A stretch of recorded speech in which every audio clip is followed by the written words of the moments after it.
बारा बारा बारा हो बारा, बारा बारा बारा हो बारा, बारा बारा बारा हो बारा, बारा बारा बारा हो बारा। बारा से नीचे मुझे चैन ना आवे, दिल धक धक होवे, सांस भूल जावे। 12 से ऊपर हो तो जान में जान आवे, चेहरा खिल जावे, सारा काम हो जावे। फिर सब कुछ लगे प्यारा, जीवन जैसे बहती धारा, सबका मैं बनूं सहारा, क्योंकि मैं हूँ मोर देन 12। बारा बारा बारा हो बारा, बारा बारा बारा हो बारा। 12 के नीचे मेरा दिल घबरावे, बाल झड़ जावे, चेहरा पीला पड़ जावे। 12 से ऊपर तो बात बन जावे, शक्ति आ जावे, सांस दुगना हो जावे। मिल गया खुशियों का इशारा, खुद को मैंने फिर संवारा, खुल गया सेहत का पिटारा, क्योंकि मैं हूँ मोर देन 12। बारा बारा बारा बारा बारा बारा बारा बारा बारा बारा हो मेरा बारा, बारा बारा बारा हो बारा। मैं भी more than 12, मतलब मेरे खून में आयरन है 12 से ज्यादा। अगर 12 से कम हो तो हम अनीमिक है, और ये हर औरत के लिए हानिकारक है, उसके हेल्थ के लिए, उसके प्रेगनेंसी के लिए।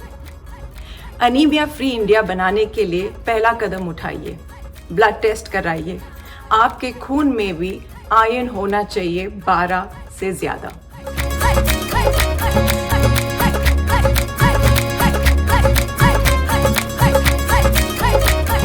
More than 12।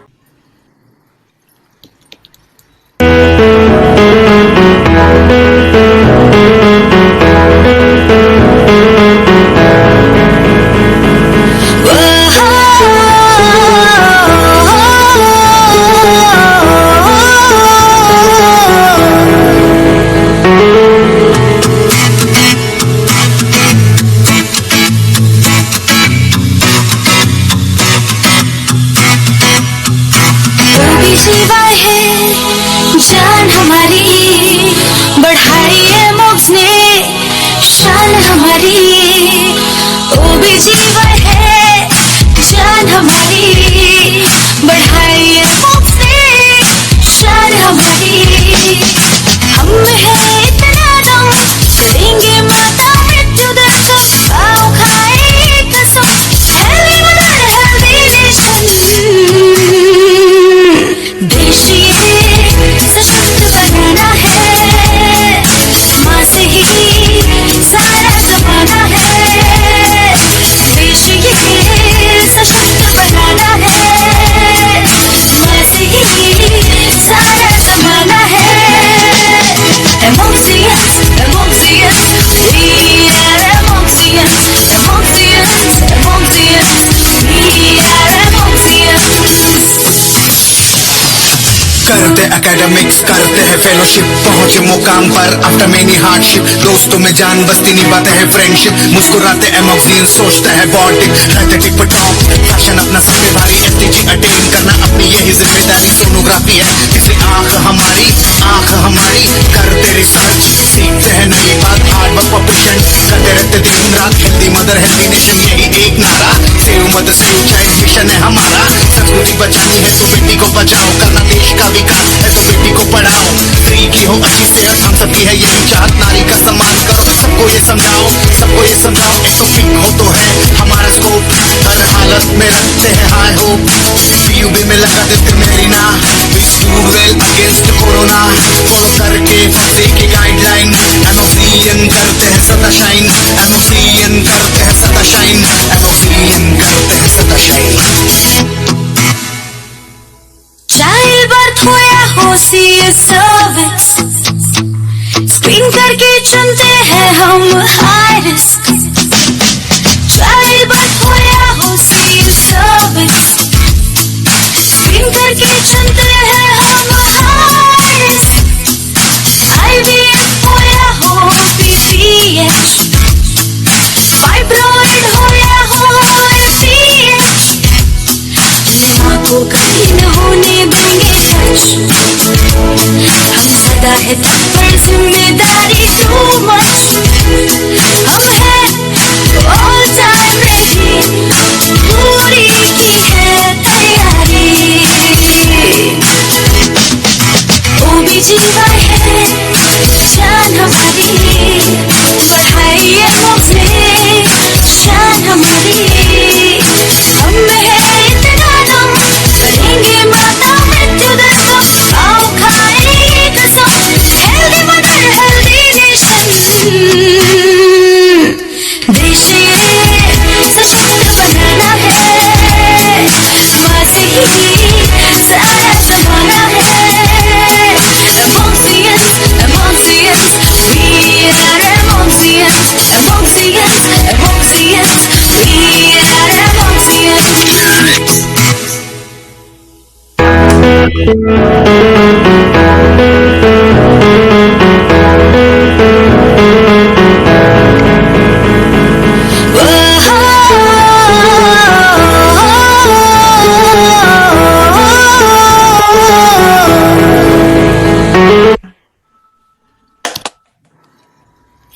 So we welcome you to another episode of Maternal Near Miss Cases Lesson Learned Series 3. We thank MPR for their continuous support, and this is continuing under the aegis of AMOGS. So first, I would like to welcome the convener, Dr. Pragati Kalatkar, who is a gynecologist, obstetrician and sonologist, director of Kalatkar Hospital, and especially she's the designer and faculty of Pelvic Anatomy Revisited Workshop, PARW, and evidence-based CME on cesarean section that has been featured across the country and the world. She is also the recipient of NOG's Gold Medal 2020 and the Wonder Foxian Award. Dr. Pragati Kalatkar, I request you to kindly take the proceedings forward. Thank you, Mr. Session. I welcome you all to this wonderful webinar series on maternal near miss lessons learned. Session 3, and today's our topic is medical disorders. Mostly we will be discussing hypertensive disorders of pregnancy.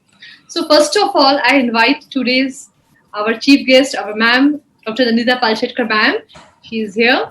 I should say, madam was so grateful. Just one day I was discussing with her, madam, near miss we should do some work. And she said, Pragati, you have to do it. And we have come up with this web series, which is going on so well. Today's third edition. On the first session, we took on placenta accreta spectrum. And it was attended by 25,000 people. We got a very good response and the session went on very well. We had Dr. Alka Kriplani, Dr. Sogi and Dr. Jayaprakash. The second was on maternal near miss. We discussed on sepsis. In that session, again, we had nearly 2,000 delegates. And speakers, panelists were Dr. Geeta Arjun from Chennai, Dr. Poonam Verma, and Dr. Abhasina. And that was again appreciated by all. And the third one today, we are discussing medical disorders. So this is all a case-based discussion. We take cases, we discuss how they were managed, how we could get that patient from maternal mortality to near miss, and we take the points out of all this discussion and then they are given aside. So today I welcome you all again to this third session, and I request Dr. Nandita Palshetkar to please bless us.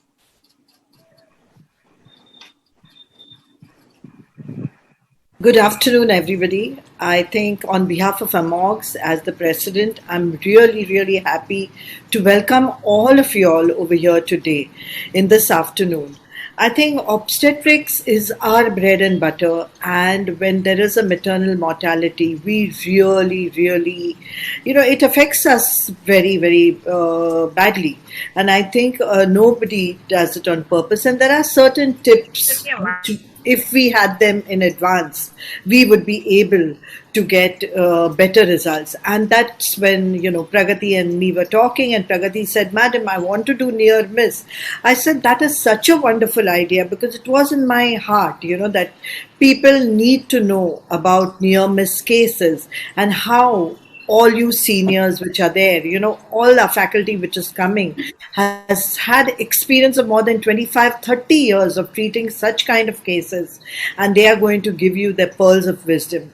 And today, hypertensive disorders of pregnancy, Pragati, I think that's very close to my heart also, because most of my IVF pregnancies, are all high-risk pregnancies, and hypertension is one of the risk factors which is complicating them. And in fact, the other day I was on another forum where the physician spoke for 1 hour, 1 hour.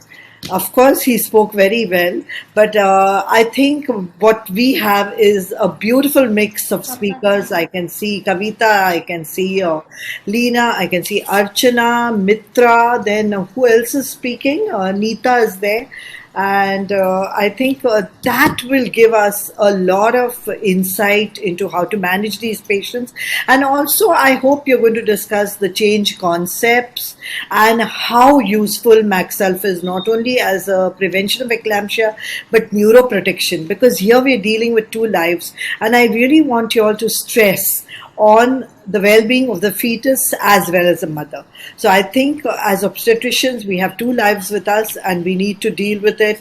And just the attendance of this particular web series of ours shows how important it is for people to know these fine nuances and use them in practice. So thank you very much, and thank you all my friends who are here to share all their knowledge. And I'm looking forward to this seminar. Thank you. Thank you. Thank you, ma'am. Thank you for your kind word of wisdom. So he was Dr. Nidha Palshetkar, our president, our dear one, and always cherishing and pushing everybody to do the good work. Thank you, ma'am. Thank you so much. We were so much thrilled, madam, to see you and that amoxian. अब तो मुझे रात भर सपने में ये video ही चलेगा. I think, Pragati saw that there are 500 Amox members in it. We tried to get everybody, and we included literally as many as we could in that video. And lyrics were written by her. So it's a very beautiful lyrics. Thank you, and Pragati, for being me. Then I Amox. कविता भी थी, 2 जगह कविता बोली. I know. Thank you so much. But the main thing was we released this song in the lockdown only. Yes. And the material which we were having of Amox, previous Amox, that only we could add, but still we could make 500 people. We tried to get so many pictures in lockdown and it came out. Yeah, एक edit करके डाल दूँगी मैं भी. Adopted members बन जाएंगे Amox के. I know. Yeah. Chalo, let's go on. Thank you so much, Nandita. Scientific program. So I invite our chairpersons today, Dr. Mitra Saxena. And Dr. Jayam Kannan. So Dr. Jayam Kannan is a Foxy Adolescent Health Committee chairperson for 2013 and 15. She was vice president of Foxy in 2018. She is director of GFC Fertility Center Trichy and Chennai, managing trustee of Garbha Rakshan Group of Institutes. And she is emeritus professor of Tamil Nadu MGR Medical University. So here is our esteemed chairperson, Dr. Jayam Kannan. I welcome you to this board. Our next chairperson is Dr. Mitra Saxena. She is our beloved. She is director of Sri Ashwini Saxena Hospital, Rewari. Her area of interest is high-risk obstetrics and ultrasound, endoscopy, infertility and colposcopy, and contraception. She is member of Foxy founder, joint secretary of Rewari OBGY Society, and past president of ROGS. She has held various positions and contributed many chapters to national and international journals. And she's project director for Mukti, an initiative of Haryana OBGY committee. So I welcome our second speaker. Madam, please come on the board. And I hand over the mic to our chairpersons. Pragati, can I say something about these 2 ladies? I think we have Jayam, whom I know for a long time, and she's done a lot of free work with her, Yes, sure. trust. I think it's amazing the amount she gives herself to the people, and that is something I really appreciate. And Mitra ka to bolo hi nahi. I remember I'd gone to Rewari and she said, "Madam, aapko Foxy president banna hai to Rewari aana hi hai." So that is her golden touch of Rewari. And I think, of course, the work that she's done is phenomenal. So please go ahead. Thank you. Thank you. Yes. Can we take over the mic? Yes, madam. Sure, madam. Sure. Thank you very much for this wonderful presentation. I always love to be there with Nandita. Our association is 3 decades good. Right from they sing Barcelona. We have been together in every nook and corner. And I love her as my daughter. That's a one word in which I can put how much of affection I hold for Nandita. The minute I see Nandita, she is my child. Rohan is my grandchild. That is how I look. And Zuri is my great-grandchild. That is of course.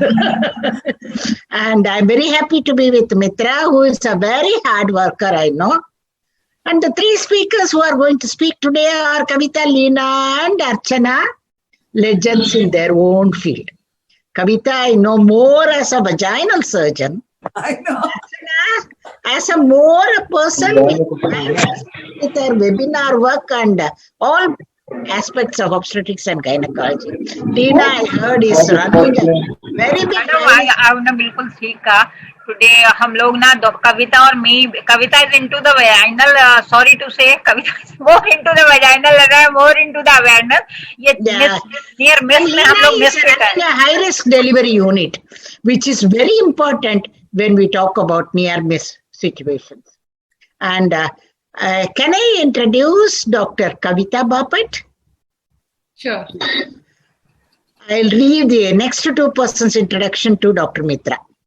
Kavita Bapat, everybody knows, is the organizing person in the well-awaited indoor conference. I know. And she has been a chairperson in 2016 to 18 and eager to take over as vice president of Foxy. And she has already started a fantastic work both in academics as well as in the Hindu mythology. And she is practicing since 1987 and she is a fellow of Indian Council of Obstetrics and Gynecology. Yes, madam, bus.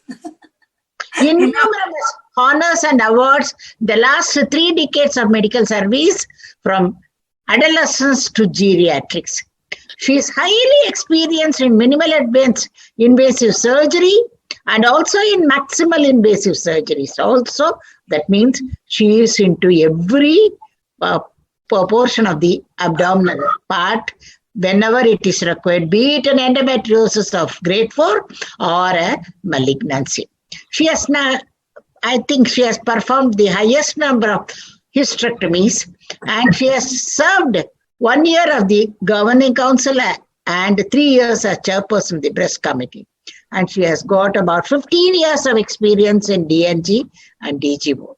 Her center is affiliated to ICOG certificate course for 6 months in vaginal pelvic reconstructive surgery, which has been the new guide of. Thank you so much, madam. Bus, madam, bus. How much work it took to get into the vaginal pelvic reconstructive surgery. There were so many years of discussion and finally Kavita Bapat won over that and she has started this. Over to Dr. Mitra to introduce the next person. Thank you so much, madam, for the great words. थोड़ा ज़्यादा है तो ठीक है. Yeah, you. Good evening, everybody.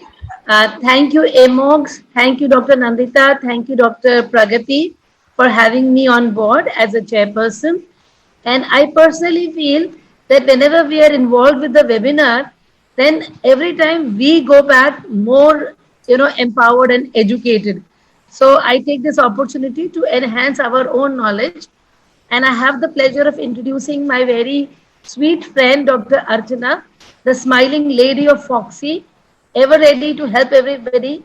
And she is, I know that it's been given last minute, but I have known her for the last couple of years as a person who's extremely friendly and helpful. She takes over as the vice president in the coming year, and she's been the committee chair for public awareness. And actually, I think Dr. Archana should be given due credit for starting these all India marches in a very big way. When it was for the Beti Bachao Abhiyan. And I think that let me introduce the other person also so that we can get on to the academic discussion. So Dr. Archana, welcome to have you here. And I'm sure with your good experience and it's the age which counts when you have to take very important decisions for serious patients. So it's going to be helpful for sure. Dr. Leena, uh, Dr. Leena, this is the first time I'm meeting her in this virtual platform, and I'm happy to see that she's director of Gananam Hospital and Research Institute, Nagpur, and she's running a high-risk pregnancy unit since year 2000. And as I was told by Dr. Pragati, that she's done phenomenal work on colposcopies. Her number of colposcopies goes into thousands. 18, or I think Dr. Pragati said something, 25,000 or so. And high-risk pregnancy, colposcopy, gynae-oncology, infertility, vaginal surgery are her areas of interest. And definitely with running somebody's own center, one, as Dr. Nandita rightly said, that obstetrics cannot be ignored at all. So I'm sure with these people and with Dr. Jayam's experience and Pragati's questioning and giving in the information, we will learn and go enriched. Thank you so much. Over to you, Dr. Pragati. Thank you, Chairperson. Thank you, Dr. Mitra. Mr. Session, Dr. Bhaskar has logged in or not? He's yet to join. He will join in shortly, madam. Please keep us informed, because once panel is running, I won't be able to pick up whether he has come. So.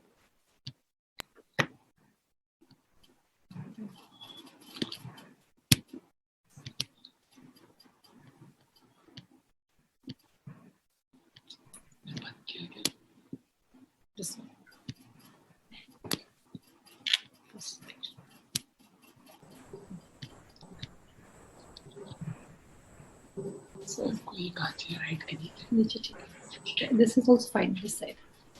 So I welcome you today to the third episode of our maternal near miss lessons learned, a case-based discussion. So when we say near miss, what it is? Whenever any obstetrician face maternal mortality, there's a lot of cry and hue. She pay in terms of her money, she pay in terms of her practice, she pay in terms of her name, lot of manhandling, mob violence, and so many things. But at the same time, there are near miss cases where that obstetrician has brought back the patient from clutches of death, and they are not discussed, they are not spoken of. This gave me an idea that why should not we discuss those unsung heroes, those unsung cases through which we can learn and we can use our experience to prevent more and more of maternal mortalities. So whenever we say maternal near miss, it's a woman who survived life-threatening condition during pregnancy, abortion, childbirth, or within 42 days of pregnancy termination, irrespective of receiving medical or surgical intervention. So when we say we had a near miss with MDG, that is Millennium Development Goal, because we missed it just attaining MDG. And now SDG is waiting for us, SDG 30, and each and every obstetrician who is doing a labor or a Caesar or handling a maternity case, she is contributing to reach this SDG, and I'm sure we are going to reach. This is this graph, it tells us about the causes for maternal mortality, and hypertensive disorder is third in the list for maternal mortality. So today we have selected hypertensive disorders of pregnancy. Now, what is the criteria for deciding a patient is a near miss or not? So WHO recommends 3 approaches. A person, disease specific, a person who had severe preeclampsia or eclampsia, or who had severe hemorrhage, she has gone into sepsis leading to multi-organ failure or uterine rupture. Some patients related to management and intervention based are considered as near miss if they have admission to ICU, they have underwent obstetric hysterectomy, they required massive blood transfusion and intubation or ventilation. So on these criteria, we have selected cases in all our webinars, and even Foxy is so active for medical disorders, and we have come up with Foxy Focus a year back, and it was really very informative in getting information, and this information I am just transferring to you through this webinar.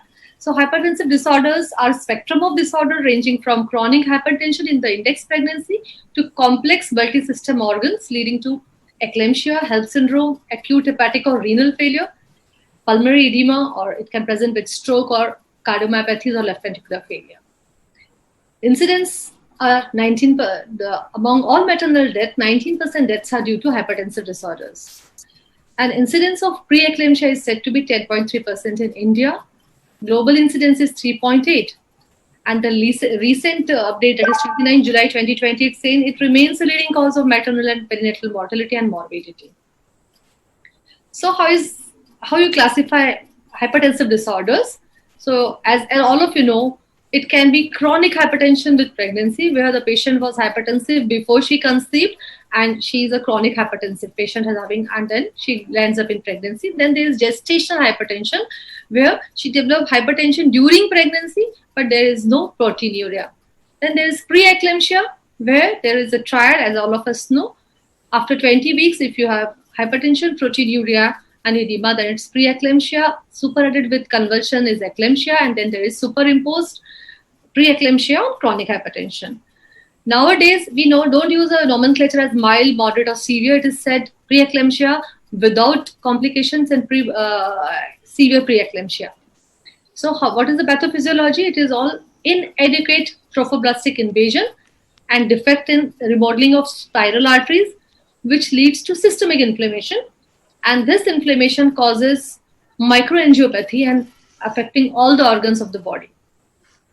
It's multi-system inflammatory disorder, and sometimes there are atypical variants also of preeclampsia, which is accompanied by neurological, hematological, hepatic, and renal manifestation. So moving towards our case, because worsening hypertensive disorder of pregnancy is an obstetrician nightmare. It's hypertensive disorder and it presents in variety of cases. Any of your system can be fired. So this webinar is to unfold the mystery and the seeds of the disease which are sown during conception. So our first case, she is a referred patient. She is third gravida, para 1, first abortion with previous Caesar with 32 weeks with eclampsia. She had previous 1 full-term C-section, 5 years female, alive and well. Second was spontaneous abortion. Antenatally, she had preeclampsia and IUGR, and she took treatment since 28 weeks, and she was on lobetalol 100 mg BD and aspirin 75 mg. And she was referred with convulsions at 32 weeks. She already received injection Maxilf as a loading dose, injection Finargan, injection Ipsolin, and Lobet infusion was given, and she was sent to higher center. And on admission, she was sedated. SpO2 was 98%. There was no as such edema. Icterus was present 28 to 32 weeks. FHS present, LICA was less. Uterus was relaxed. There was no bleeding. Cervix was uneffaced, undilated. Pulse was 120 per minute. Blood pressure was 130/96. DTR absent. Urine albumin were 4+. Blood sugar was 182. And urine output was just 25 cc in Eurovac, and since last 6 hours. So, Dr. Kalatkar, what will you like to do? Hello, yeah. Okay, so I like on admission these things. And what are the investigations? Will you like to tell me? Oh yeah, these are the investigation. Are you going to tell me the investigations? Yeah. You will investigate her to rule out what is. I like to do all the blood pressure records, all the blood complete count. I like to have all liver functions. I like to have the kidney functions and a coagulation profile and random sugar. Everything I'll need for this. So here are significant reports. Her platelets, her hemoglobin was 14.9. Yeah. So total counts were 12,500. Platelets were 88,000. Bilirubin was 7.5. SGOT, SGPT were in the tunes of 1500 to 2500. LDH was nearly 4000. Serum uric acid 8.5. Urea 35, creatinine 1.6, INR was 1.18, and PI was 83%. So she is a bad patient. She is basically the patient with HELLP, you can say, because her LDH is also raised and the bilirubin is also raised and platelet is going down. So she is a bad patient, except INR is okay and creatinine is okay. So I'm not worried about that part. But the point with this, and she had a bad risk factors previously also. Like she had a eclampsia in a previous pregnancy, one abortion history, her age is also that, previous section is also that. So there are also points. So this is the basically the patient of 32 weeks pregnancy with HELP syndrome. I think what I don't know the complaint on admission. You have talked about referred for the pain or something. Have you talked about? She had a fit. She was eclampsia, referred for eclampsia. Had a fit. She got a case. Oh, I'm sorry. She's already being diagnosed as an eclampsia. She was referred I thought she was a case of previous C-section with for eclampsia. Okay, so she is a case of eclampsia, clear cut. I think so. Yeah. So anything multi-organ failures. Yeah. She was taken. She already received vaccine. She was taken for emergency C-section. Giving her platelet concentrate and her platelet for 88,000. 1.4 kg baby was delivered, and intra-op it was uneventful. Okay. On day 2, yes, she started bleeding from suture line, and there was oliguria of hardly 300 ml urine in 24 hours, and patient was irritable. Her lab on next day was hemoglobin dropped to 11, platelet dropped to 62,000, bilirubin rise to 8.5, SGOT, SGPT have showing lowering trend, LDH rised more, and serum create also rose. So she was given 3 FFPs, 1 Paxil, Lasix was given, hydrocortisone, anticonvulsant continued, and fruit challenge was given. So what precautions do you take while operating a patient with HELP or DIC, Dr. Archana? What precaution to take while operating? Okay. Actually, when the patient is, you are suspecting that the maternal condition is deteriorating and there is a low platelet count, that means we need to look for the chances that because of the microangiopathic clotting inside, so there are chances of HELP and the DIC both, and as such we cannot leave the patient for. Can I add a few points, Pragati, can I add a few points? Archana, can I add a few things? Yes. Yes, ma'am. Because this patient is having a precaution for basically she is a HELP sort of patient, and she will need a general anesthesia, because we always give general anesthesia to the patients who are less than 75,000 of count. And at least she needs many units of platelets before the surgery if the count is less than 40,000. If you because with that we take into the consideration as such, because she has received. Am I audible? Yeah, yes. There's something wrong. So in intraoperative, any special precautions you will take? Going toward DIC, we have to do minimal handling. We don't want. Yes, because actually, as such, the patient is having low platelet count, and whenever there is a low platelet count, we need to take care of the preoperative platelet infusions. And if it is less than 17,000, then generally. Yes, ma'am. So somebody is Mr. Session. Somebody is not muted and disturbing the session. So can I add a few points to provide? Please look into it. Yeah, there is a lot of voices inside. So to prevent wait for spontaneous. Madam मेरा तो आवाज ही थोड़ा सा गड़बड़ कर रहा है. I don't know. Pragati, can I add 1, 2 points? Spontaneous expulsion of what I think. Pragati. Yes, Mr. Session, please आप देखिए किसकी आवाज आ रही है? आपकी आवाज मेरे को आ रही है, बट आई डोंट नो बीच में बहुत बॉप अप हो रहा है, because as such the patient is in critical condition, we have to take care of the maternal and the fetal as such, and what type of anesthesia we are going to give, and then arrangement of the platelets and FFP and other blood transfusion. And while doing cesarean, we need to see that we don't handle too much, because there is are chances of. Pragati, am I audible? Yeah, you are audible, ma'am. You are audible. I am just informing him कि देखो who is talking. Okay. because as such we should not do too much of Anuradha handling Devkar is inside. talking. Hello, some Anuradha Devkar is talking. Anuradha, stop. Mute yourself. Yeah. Okay. Thank you so much, Anuradha. Please, everybody, just check that you are muted. Please, everybody. Yes, first of thing, when the patient is stabilized, then we should go for the cesarean, and the platelet count is one of the very important things. If it is less than 70,000 per millimeter, this 75, like we take it less than 1 lakh, as such we get careful. And then platelet from the single donor can be given for better, because there may be chances of antibody production later on. And then 6 to 10 units are preferable. And while doing cesarean, least handling should be done because of chances of abrasions and bleeding from inside. And while you are looking, will you like to keep the drain when you close the patient? Huh? Intra-abdominal drain. Will you like to keep intra-abdominal? Yeah. Because we are looking for the first of all, when we have done after the cesarean incision is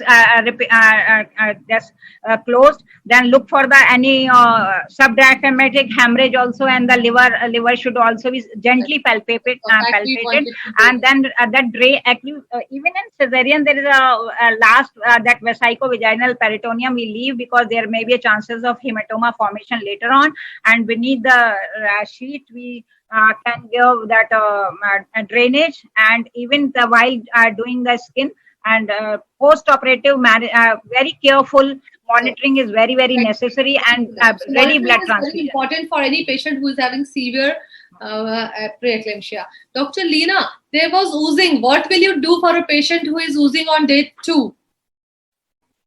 Dr. Leena? See, the first thing is that when patient comes to you with this kind of presentation, she has come to you with multi-organ involvement. Now, you should not miss that golden hour. First, you assess the patient, see for the coagulation profile.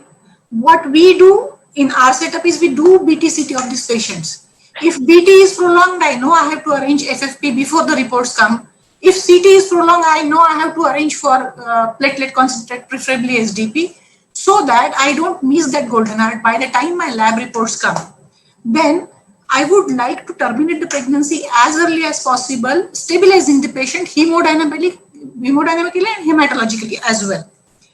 Now, as important the intra-op manipulations or management is, equally important is her post-op management also. As you must have seen in this patient, her DTRs were absent when she entered. So MAXELF is out of question. She had 25 cc urine output there. That means her renal shutdown was going to happen, despite the fact that her renal parameters were not very much deteriorated at that time. The only thing is that her PI was 83%. It was just near the normal, 85% plus we want in such patients. Now, these patients with so much of hepatorenal derangement, their post-op period is going to be very turbulent. So, you have to take it into consideration that these people may land up in DIC, although not now. So 88,000 platelet is there. Arrange for 1 platelet concentrate that is supposed to give you 50,000 plus platelets more. So 1 platelet concentrate SDP was given. That will, and we should intend to keep the platelet counts above 1 lakh. Although books may say that 80,000 is okay for regional anesthesia or for cesarean section, we in our center, we prefer it to be above 1 lakh, so that whatever is lost during surgery, that is compensated by surplus platelet count. Then we should add that, the unseen loss. Yeah, that is what we have been doing since years in our center. And let me tell you, when we have operated all the patients with thrombocytopenia up till now in spinal anesthesia. Because with this kind of hepatorenal shutdown, if you give GA, the patients, they don't come out of it and they require ventilator. And up till now, we have not required ventilator for any patient. Because your team is so great, your anesthetist is ready to give spinal. That is also raise their hand. But the guidelines say that we shouldn't give the spinal anesthesia if the platelet is less than 75,000. We give platelet concentrate. We see what we do. We give the transfusions. We repeat PTPINR and CBC, and we get reports within 20-35 minutes. So we have the second report with us after giving blood factors, plasma, whatever is required. Plus we give vitamin K compulsory to all patients because generally they have cholestasis, they have vitamin K dependent factor deficiency, and so we see to it. Plus we give pause intra. We assure hemostasis and we deliberately operate into spinal. And then post-op management is also equally important because this kind of hepatic derangement will give her profound hypoglycemia. So post-op, you have to put the patient in high dependency unit with continuous monitoring of her blood pressure, urine output and everything. Now you must have seen her hemoglobin is 14.9. She had hemoconcentration. So we will expect pre-renal ARF in that patient. We have to give her fluid challenge. So post-op patient should be monitored continuously. Her 4-hour BTCT and 4-hourly blood sugar should be done. She should be given enough coverage of antibiotics. And you should give her in between fluid challenges to improve her output. But at the same time, the best drug available, say, when we were UGs and PGs, we had only option of nifedipine, alpha-methyl dopa, hydralazine, which was very turbulent. But now we have injectable labetalol available with us, which we can give by IV drip to control her blood pressure. And since her DTRs were absent, she was in ARF, obviously Maxelf was out of question. Initially, we used to use phospholene, phenytoin sodium or phosphophenytoin sodium. Nowadays, we are using Leviprin. Leviprin is a very good drug. Which prevents, that is how we will be maintaining. And another thing is that once her ARF is out, most of the patients, they come out of ARF after fluid challenge and Lasix, Frusimed. But the diuresis starts from 48 hours afterwards. So that time the patient becomes vulnerable to pulmonary edema. So these balance the obstetrician has to maintain, prevent hypoxia, hypoglycemia, watch for bleeding, watch for, now the patient was bleeding from suture line. It seems that she didn't bleed inside. As you said, drain is kept to assess that.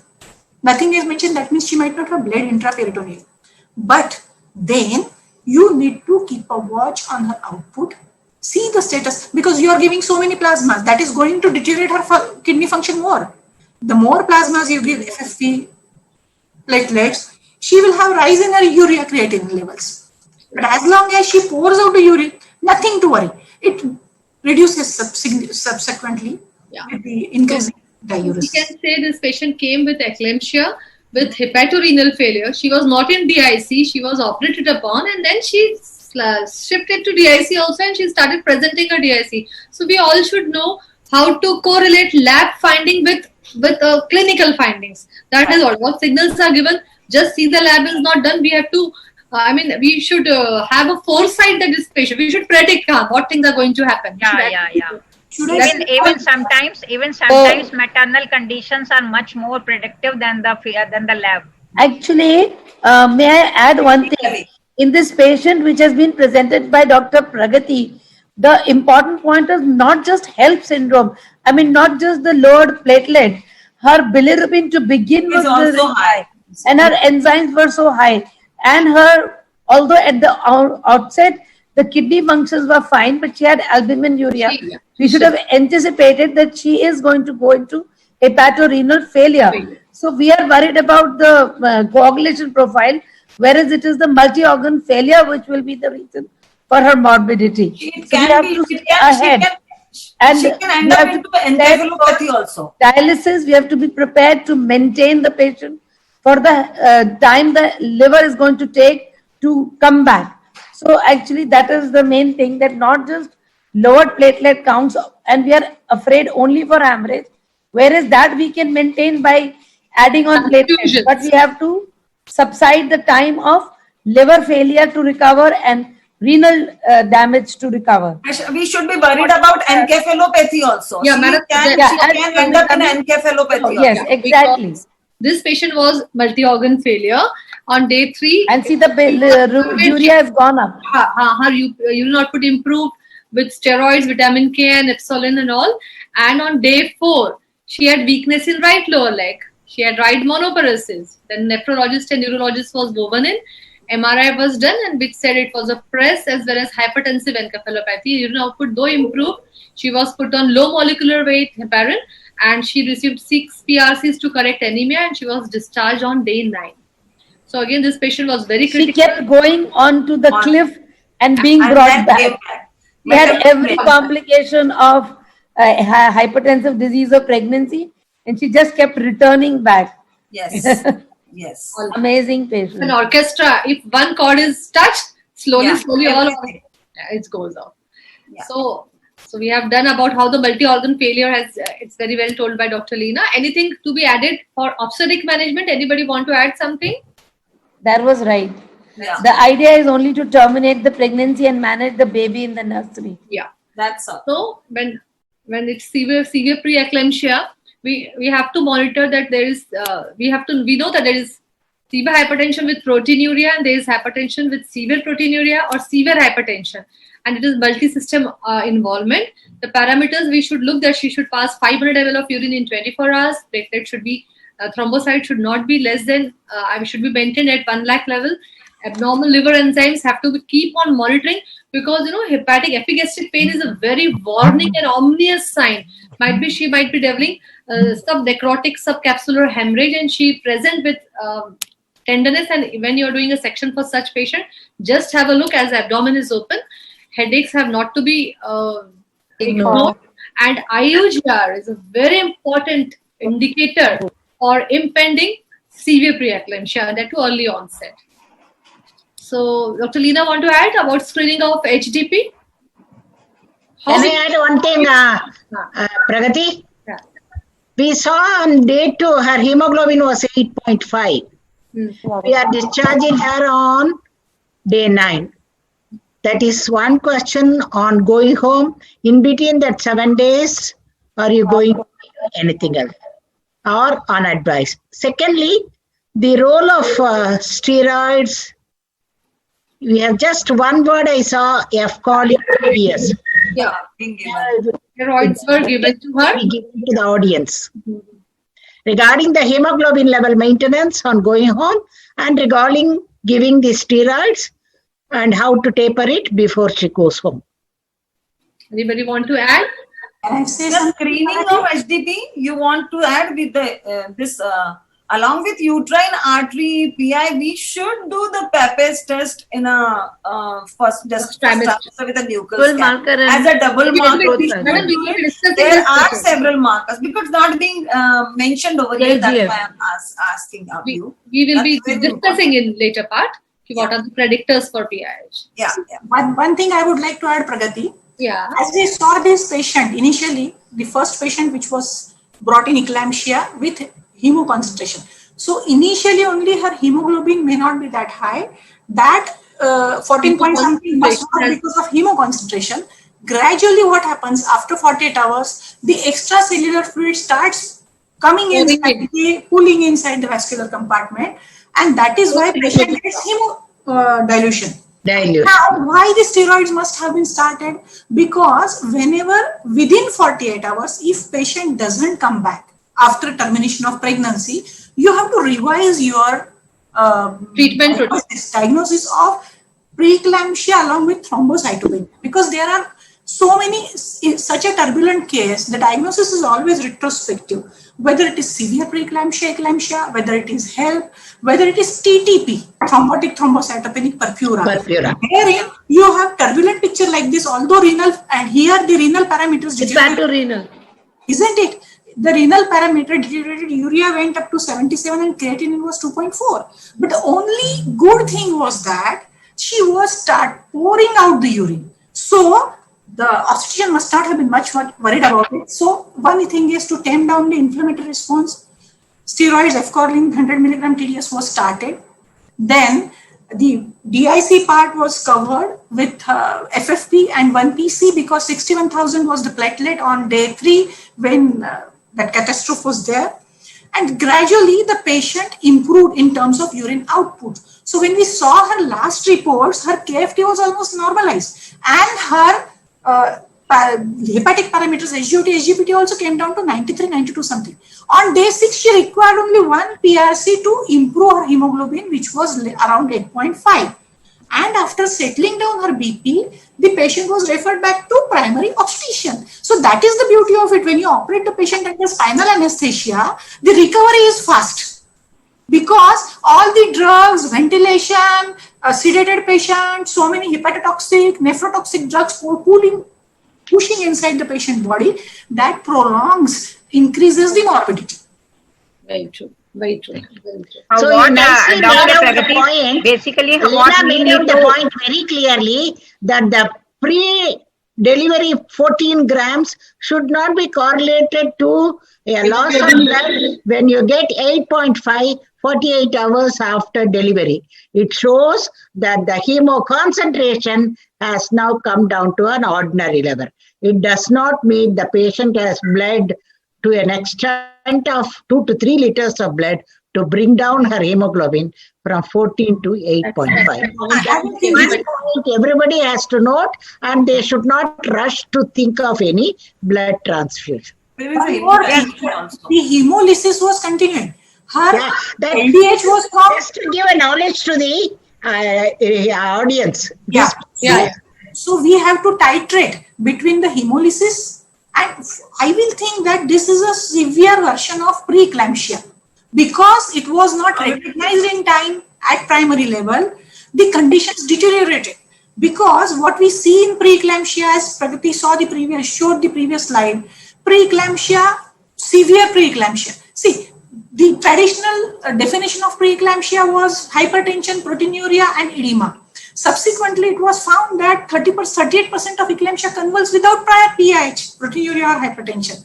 20% help manifest without prior evidence of hypertension or proteinuria. So the definition of preeclampsia, severe preeclampsia, was broadened in 2014 by NICE, including IUGR and multisystemic involvement into it. And by the SOMANS, that is Society of Obstetric Medicine in Australia and New Zealand, these are the indications for termination of pregnancy. What do you call it as severe preeclampsia? When either you have hypertension with severe proteinuria, which means more than 5 grams per day excretion of proteins, or severe hypertension that is more than 160 by 110, because that is where the the auto-regulation of central nervous system is lost. And you get a chance of cerebral hemorrhage. That is why 170, 110 is the cutoff to say it is severe hypertension. Plus, apart from this, even if hypertensions are not there, but madam, the basic aim of the preeclampsia and eclampsia or any, especially the high-risk pregnancy, our basic aim is to find out the early warning signs and recognizing the time and complications, so that we can save the mother, and for the fetal surveillance also, so to prevent the premature delivery and risk to the birth asphyxias to the patient, and with minimum and timely and birth, especially where when there's a chance, when to shift, especially when to shift the patient and when to recognize and where to manage the patient, because the majority of the problems comes when there's a delay in diagnosis, delay in transfer, and delay in recognition of the complication. Yeah. That is why those who do not fit in any box is put as atypical severe preeclampsia, so that you can include all these things. Most of the time we have brought out is the case of atypical severe preeclampsia, in which case she can go into any direction as she likes. That is another. You have saved the patient, no? This patient has been saved, no? Yes. Yeah. Now go ahead. Now go ahead. Now go ahead. So for a patient with eclampsia, just giving Maxer doesn't end. Pathology is still there. You have delivered the baby, still pathology is still there. So we have to be very vigilant and monitor all her symptoms. And we have to call her for follow-up also. How long you monitor such patient, madam, Dr. Kavita? How long you call her? I think I like postpartum. Our book says the puerperium lasts for 40 days, and it's for each and every patient, whosoever is having anything. And I'm worried about this type of patient in a postpartum. They can again have eclamptic seizures, they can have a stroke, they can have a pulmonary edema, they can have a thromboembolism, they can have a permanent damage to eye, kidney, and liver, brain, encephalitis, anything, an uncontrolled BP can be there, and she can be having any damn problem of the world. So our main important is, because she is already having a multi-system problems, no? So our responsibility is for 40 days. And in future also, I don't say only 40 days I should restrict, because once the patient is having a high risk thing in this her lifestyle or somewhere anytime in pregnancy and delivery, she should be watched, counseled, and she should be followed up forever, because can she take the contraceptive pills, can she take the breastfeeding, there are many more things. So we are worried about for ever, basically, not only the 40 days. Yeah, she has come up from this multi-organ failure. We should see, especially our advisor for contraception, she should not come again, even if she has completed her family, because preeclampsia is a window of future cerebrovascular risk. So she should be in our touch, and in immediate postpartum, hypertension. LMWH, if we have put her on LMWH, we have to monitor her coagulation profile also, and gradually we have to taper it. So now moving, these are the tests, madam. Just wanted Dr. Kavita to signify the report, the value of each test. Like, what does LDH means? What does it signify? Like, what are the importance of all the tests, basket of tests which we do for patients of PIH? Yeah, you have already given the slide, so I'll just read it out for you. Otherwise, if LDH is raised, then the tissue damage. If the serum creatinine is raised, renal failure, AST, LT, though we do this type of test, minimum, but the eclampsia definitions, they are now including this too every time for the severe, moderate, or the 1, 2, 3 of the grades of preeclampsia. So it's a hepatic insult. Platelet is also important for the bleeding, uric acid for the fetal outcome, and the PT is also there for the extrinsic pathway of clotting, and then easy coagulation for this, and INR for the risk bleeding, and D-dimer is always important for DVT and PE. So thank you for showing the slide also. Require additional imaging just to rule out any cardiac involvement or some cerebral CNS involvements is required in few patients. Now we go to our second case. Again, just 1 second, Dr. Pragati. Before we finish up this case, while managing at the outset, what is very important is prognosticating the patient and the informed consent. That is important. Yeah, and very the important concept of multidisciplinary team, a team with nephrologist, internist, transfusion or blood bank. Team approach. No one can manage this patient single-handedly. It is always a team approach. Everybody that is the take-home message, that you recognize the difficulty and then you anticipate the troubles and take due precautions of your own practice. A bit early is don't let the things worsen and then call at proper time. Yeah. So if you have given the prognosis earlier, then it is easy for the relatives also to face the increasing challenges every day. The picture keeps changing, no? Yeah, definitely. So this is the second case. She is referred, again a referred case. She is 4th gravida, para 1, 2 abortions and 1 live issue, 33 weeks with PIH, and she has come with bleeding PV. She had history of fever and cough since 12 to 15 days. She also gave history of nausea and vomiting since 10 to 12 days, and she had bleeding PV since that morning, and she was referred. She had first full-term normal delivery 7 years, second MTP, and 2 spontaneous abortion. She was detected as oligo with IUGR 1 month back. She received amino drips for IUGR. She was on Lobet 100 mgvd since 15 days, and now today she has come with bleeding PV. So on admission, she was conscious, well-oriented, DTR were normal, edema was present, icterus was present, icterus was just 28 weeks, and oligo was there, bleeding PV was present, and cervix unepiged undilated. She had tachycardia 120 per minute, blood pressure was 140/100, SpO2 was 98, chest clear and uterine albumin were trace and sugar nil. So investigations were sent, her hemoglobin was 12, total count was 17,800, serum bilirubin was 8.7. Direct was 7.5 and indirect was 0.6. SGOT, SGPT 250 to 350. Urea was 36. 1.2 was her creatinine. INR was 1.1 and PTTK was 70. LDH was normal 168. Platelets 1.7 lakh and uric acid was 5.8. So Dr. Archana, what does it indicate? Hello, Dr. Archana. I think. Hello. Hello, Dr. Archana. With this history of bleeding PV at 32 weeks, IUGR, and with these lab parameters, so what does it? PTTK भी बढ़ गया इसका, urea creatinine क्या हुआ ये यार, ये तो मतलब पढ़ना भी बड़ा मुश्किल हो रहा है. What is the question? There is a she's a case with hepatic insult. She's presenting with bleeding PV. So she's a 33 weeks with IUGR, with bleeding PV, with PIH, with bleeding PV, and her serum bilirubin is 8.7 and her PTTK is 70. So how are you going to proceed? When she was given 4 FFPs, injection lobetalol was given, injection vitamin K was given, as she had history of cough and nausea, vomiting, and total counts were raised, sepsis was also in. So IV antibiotics were started, emergency C-section was done, 1.5 kg baby was delivered, intra-op was uneventful, placenta was separation seen, a 500 cc clot was seen, there was oliguria, total count raised to 29,000, platelet was 1.7 lakhs, liver enzymes were normal, serum bilirubin came to 6.8, and her urea creatinine rise to 41 urea and creatinine 1.6. We did her viral markers because she had ictras and 8.5 bilirubin, which was negative. So how you anticipate this case, Dr. Leena? See, one thing, Dr. Pragati, may I interrupt?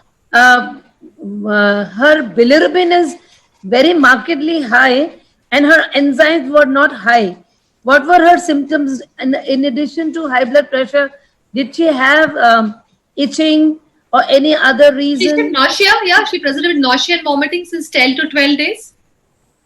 What about any mental? But you know, the bilirubin is disproportionately high, 8.7, and enzymes are not so high. Yeah, and she doesn't have symptoms of jaundice. Doctor, ये जो this enzymes normal and there's a low of platelet, so and the hemoglobin also normal.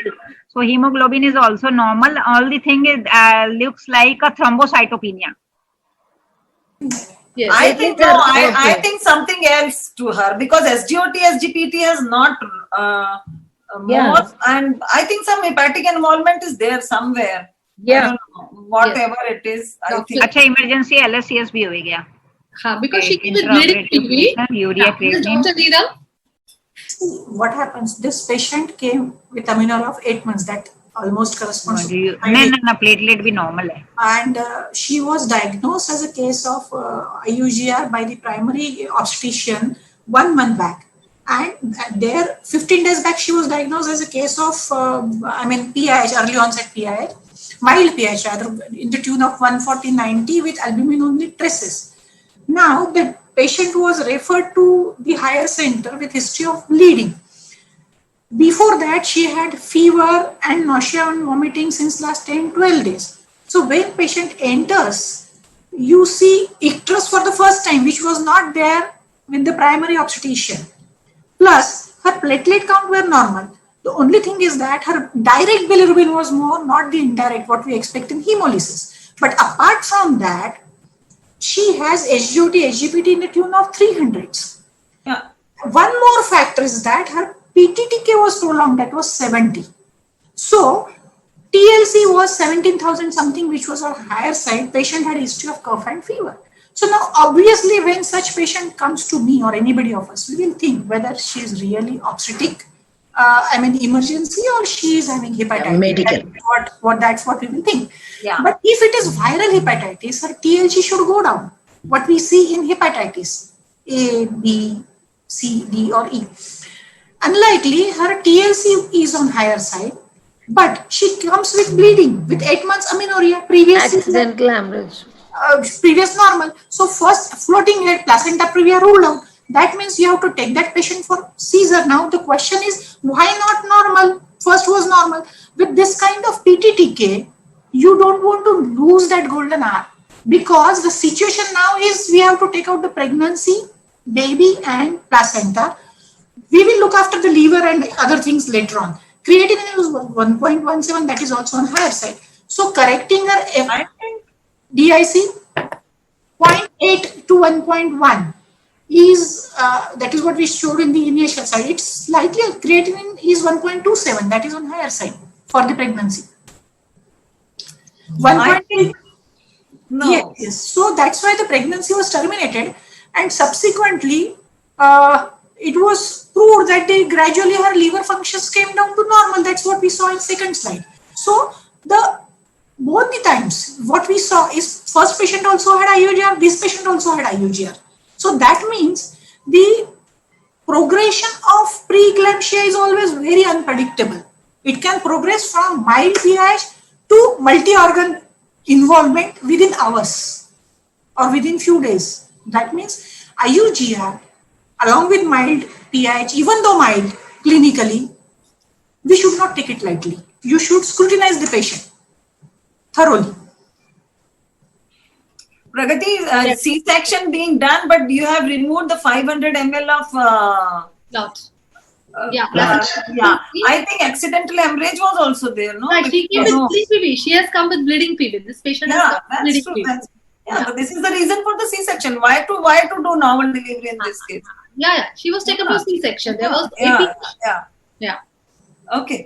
But I think there is some problem with the liver. Her bilirubin was raised to 8.7. So she presented with hepatitis with even we can. In fact, pregnancy. One point to always remember is that if the bilirubin is high and if the enzymes are high, it is better prognosis. If the enzymes are low and bilirubin is very high, one has to be very careful about the liver part. Hepatic failure. So an abdominal ultrasound, not just to look at the level of the baby, but also to look at the liver. Ultrasound of liver is very important. I would do that because I'm not comfortable with the bilirubin and the not matching SGOT-PD. And there is we have not had the history of her ITP or ITTP or anything ICP. There. It could be intrahepatic, but we don't have history. See, probably when we deal with hepatic disorders in pregnancy, the first thing that deteriorates with liver failure is PT, because prothrombin has got the shortest half-life. So even in acute fatty liver of pregnancy, we monitor PT every 4 hours.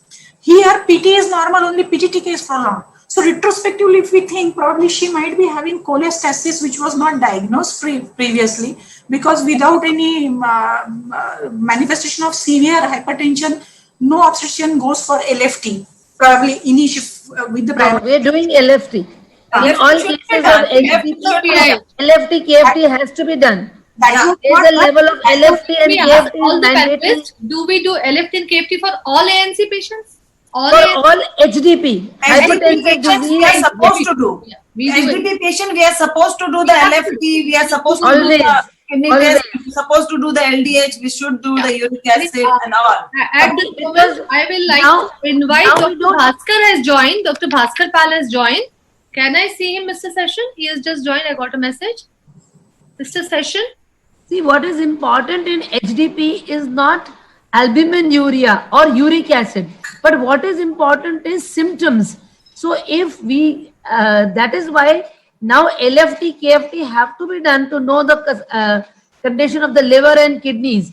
They are vital organs, and of course the neurological involvement. And as well, now, we are supposed to do the PT, INR, everything. On symptoms and involvement of all the organs. So we no longer raise uric acid as important. But yes, uric acid indicates more of fetal well-being, I suppose.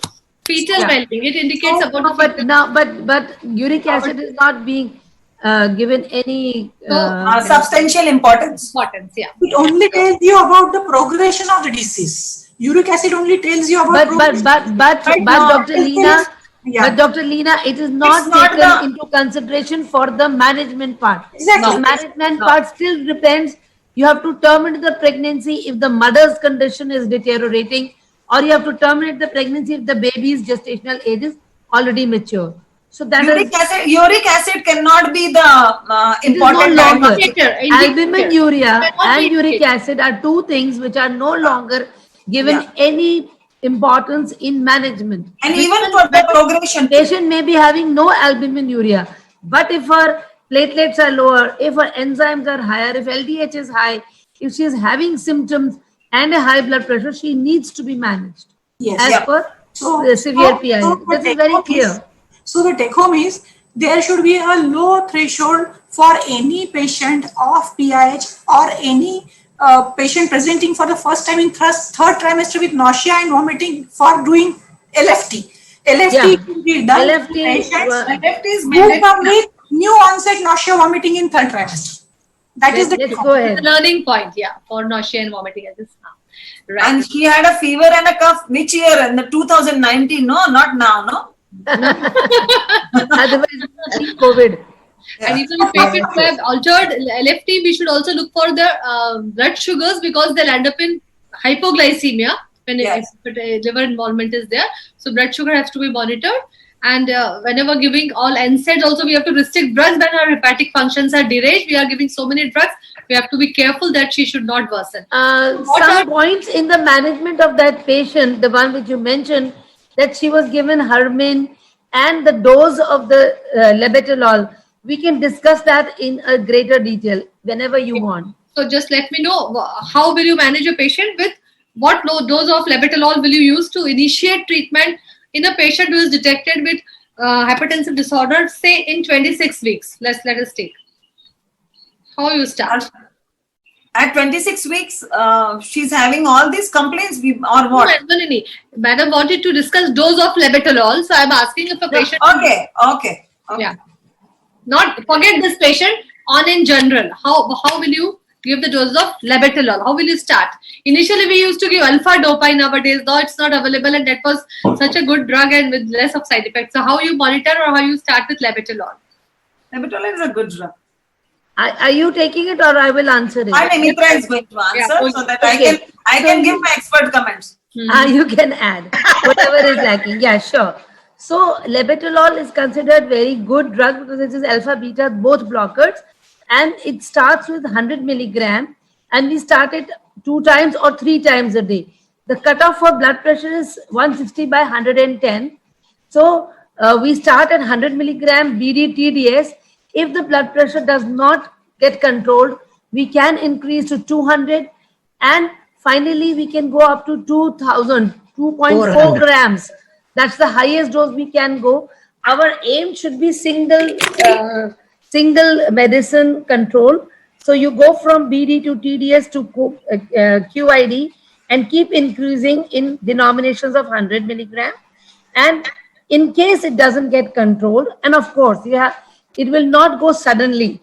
So you have to keep monitoring the vitals and the blood pressure and the coagulation profile, etc. And in case it is not sufficient, then we add on depin to this.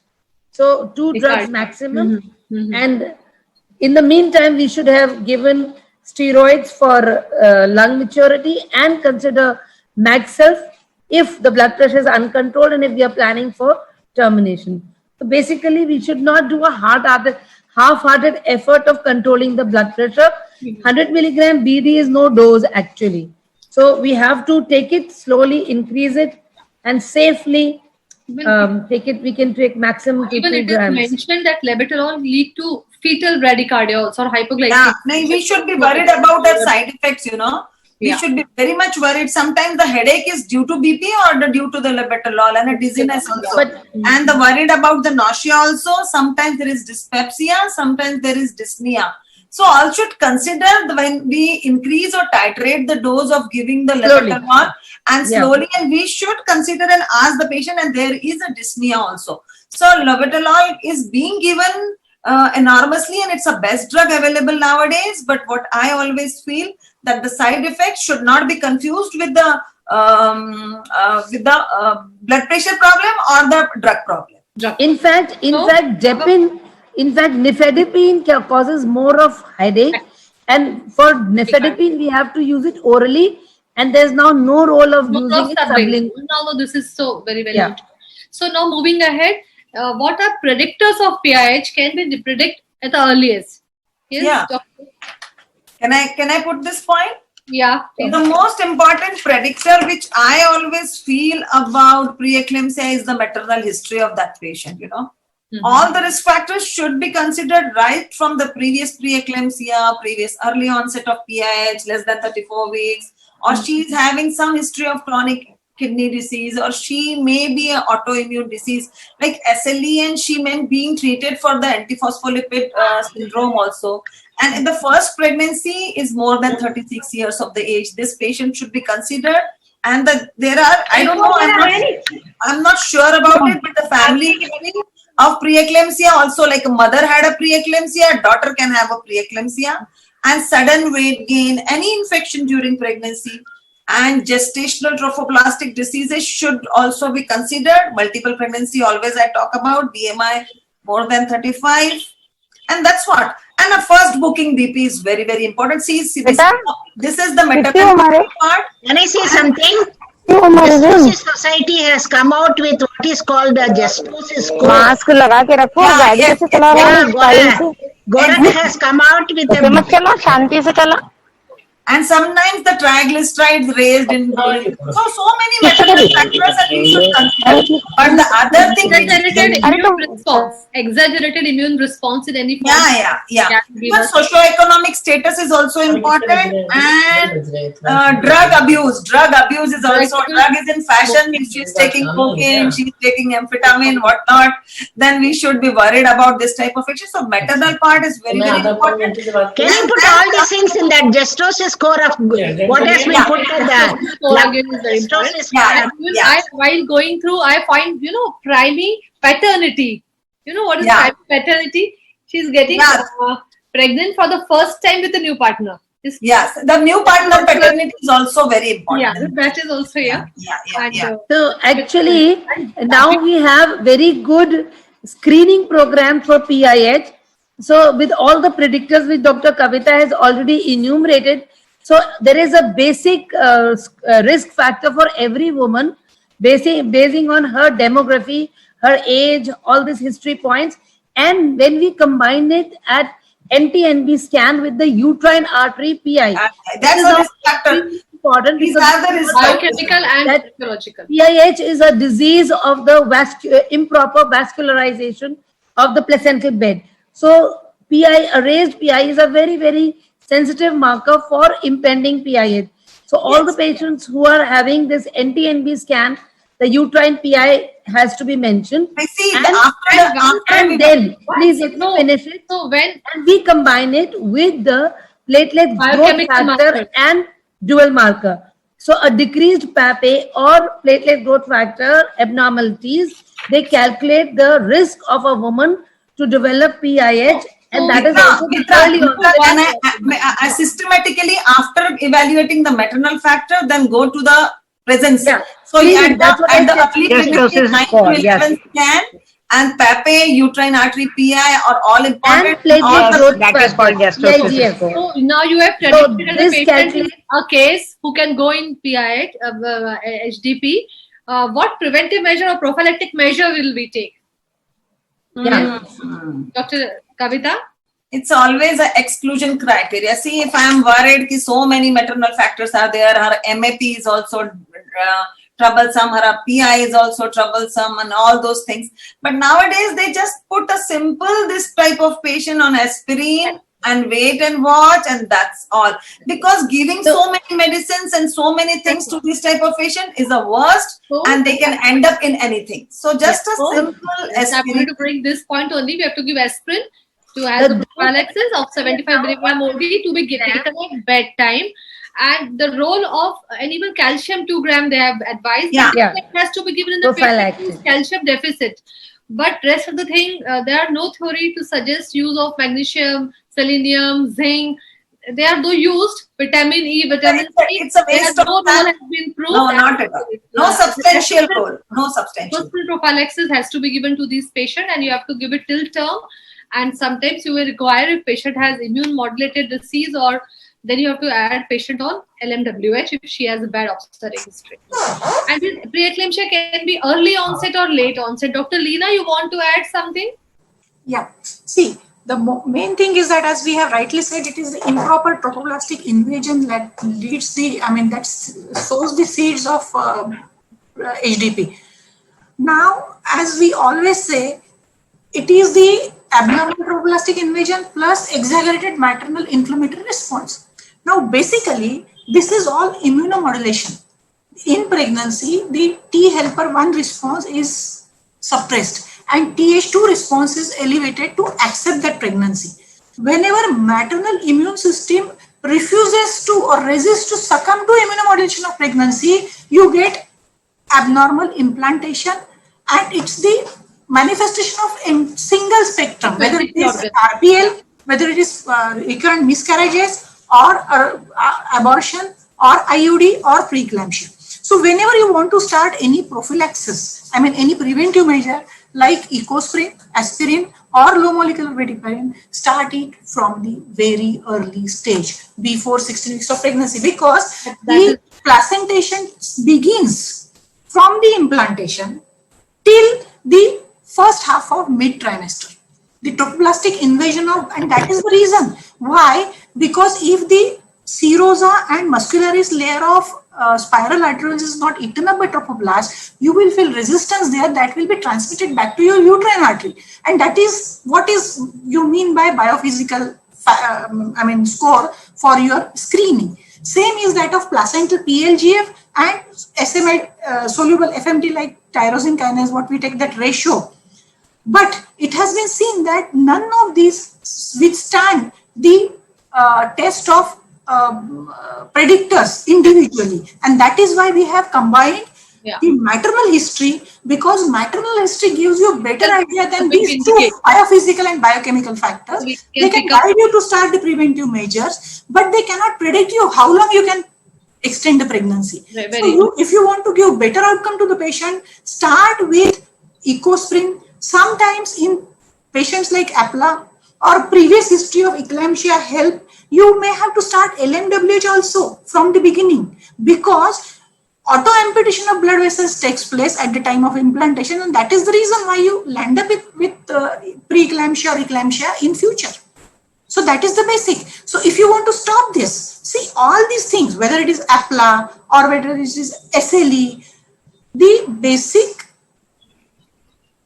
method of basic histopatology is elevation of Th1, T helper cell 1, which produces cytotoxic immunity. So that eats up the trophoblastic. Pragati, how many cases we have? Pragati, how many cases? Our next case, we have very small cases now, because thank you so much. Dr. Bhaskar is there. Please introduce him. I just wanted to invite him, Dr. Bhaskar. Please, you are welcome to today's Near Miss Session 3 on hypertensive disorder of pregnancy, sir. Not seen. Can you see him, madam? I can see him. Acha. Okay. Yes, there. I saw him. Please, sir, please. Yeah. Yeah, I've been around from the time you've been discussing health syndrome and complications of PIH. I missed because I was driving, and in between I lost the connectivity for a while. Okay. And I've been intently discussing. Welcome to this place, sir. Thank you, Dr. Pragati, and thank you. It's great seeing Dr. Mitra, Dr. Kavita, Dr. Jayam Kannan, Dr. Archana. It's great seeing all of you.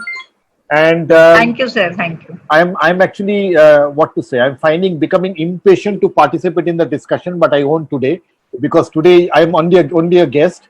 But I think what is important. We require your expert comment. You are guest, but we require your expert comment wherever, because we are learning lessons from these cases. So I am going to compile them for your expert comments, and these lessons will be added on this thing, sir. Yeah, I just want to say that we've learned a lot of things in patient safety that we've learned in medicine that comes from the lessons from the airline industry. And this near miss situation also, we've taken it from the airline industry. And what the near miss situation does is that it is a completely not non-vindictive, not trying to assign allegation to somebody, but it is just to see where we can improve. And it is not only an improvement in something that I am doing. What the airline industry has shown us is that it is systems and processes are very important. We can teach somebody, but unless it gets ingrained in a system, people would still make mistakes. And that is where I think the near miss scenario discussions tells us, for example, we're doing our eclampsia drills, we're doing our PPH drills, are these part of systems. and how often one should undergo these drills. And that is where is the importance of discussing near miss scenarios. And quality improvement is a continuous process, because in medicine one can never be perfect. The knowledge keeps changing, and there are two aspects of knowledge. One is imbibing the knowledge, and number two is the application of knowledge.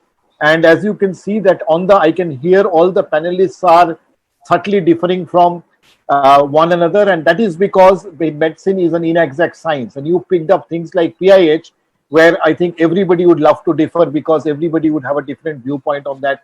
And because the evidence is less than 50% of our practices are evidence-based, most of us are guided by our own experience and our own intuitions when we are managing a situation. So everybody has our way of managing it. But I think we need to inculcate this discussion of near-miss scenarios everywhere.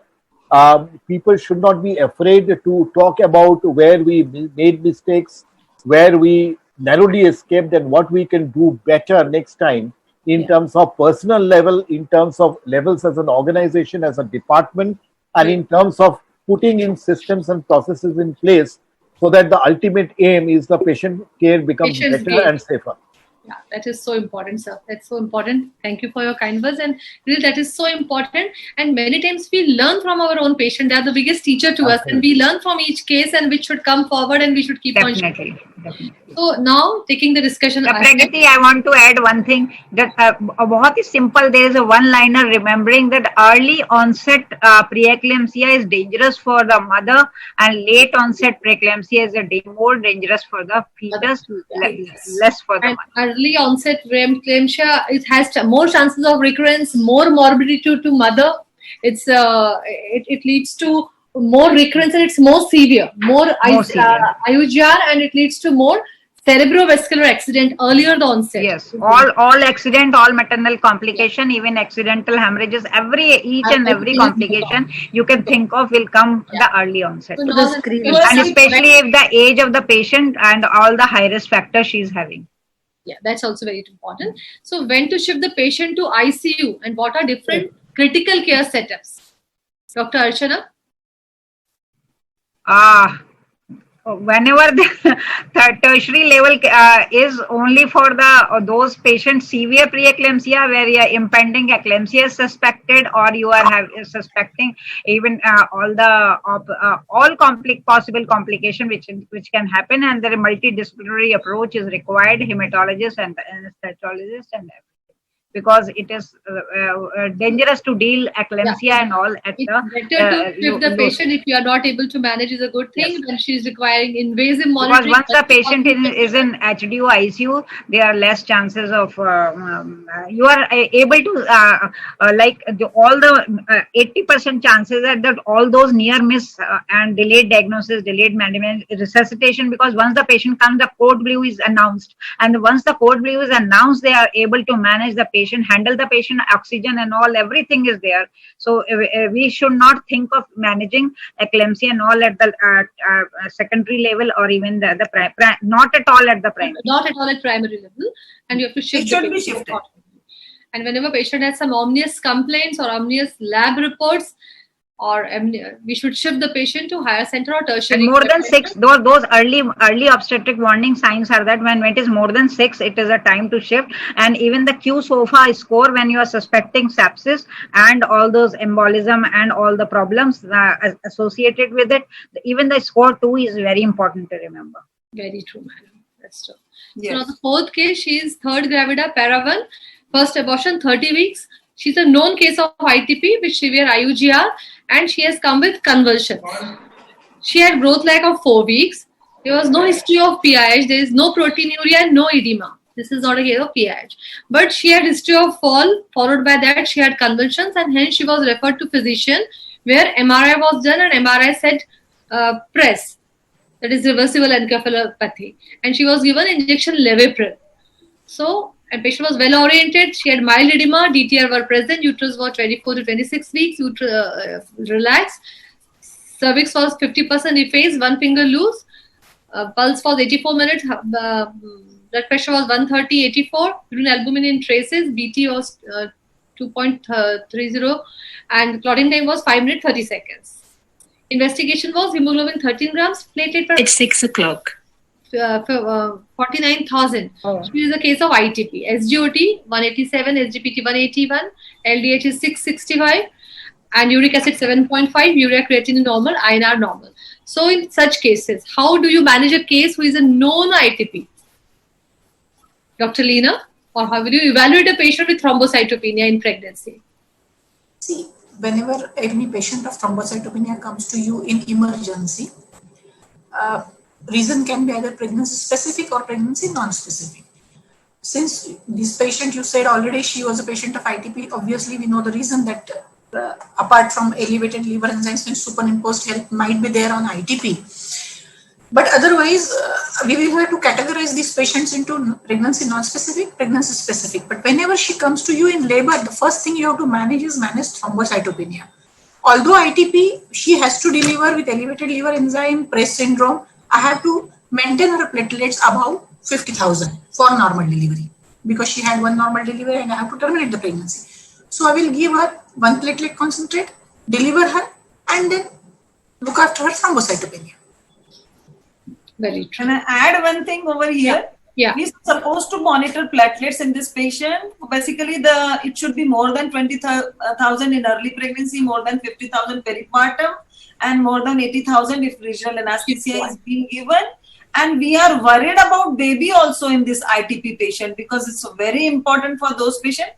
So I don't know, but in HDU units also the cord blood is also important, and CBC and everything is, even the neurosonogram of the baby is also important if the platelets is being less than 20,000 at terms, and thromboprophylaxis is important. LMWH can be given to the steroid. Will we give steroids to such patients? We should avoid NSAIDs, and as well as I think many times the patient can be given. No ITP, not very much. Not very advisable. I don't know. I think the leader. I think we are sure, if we are sure it is an ITP. Yeah. I think it, especially in the early pregnancy, it should be managed in conjunction with a hematologist.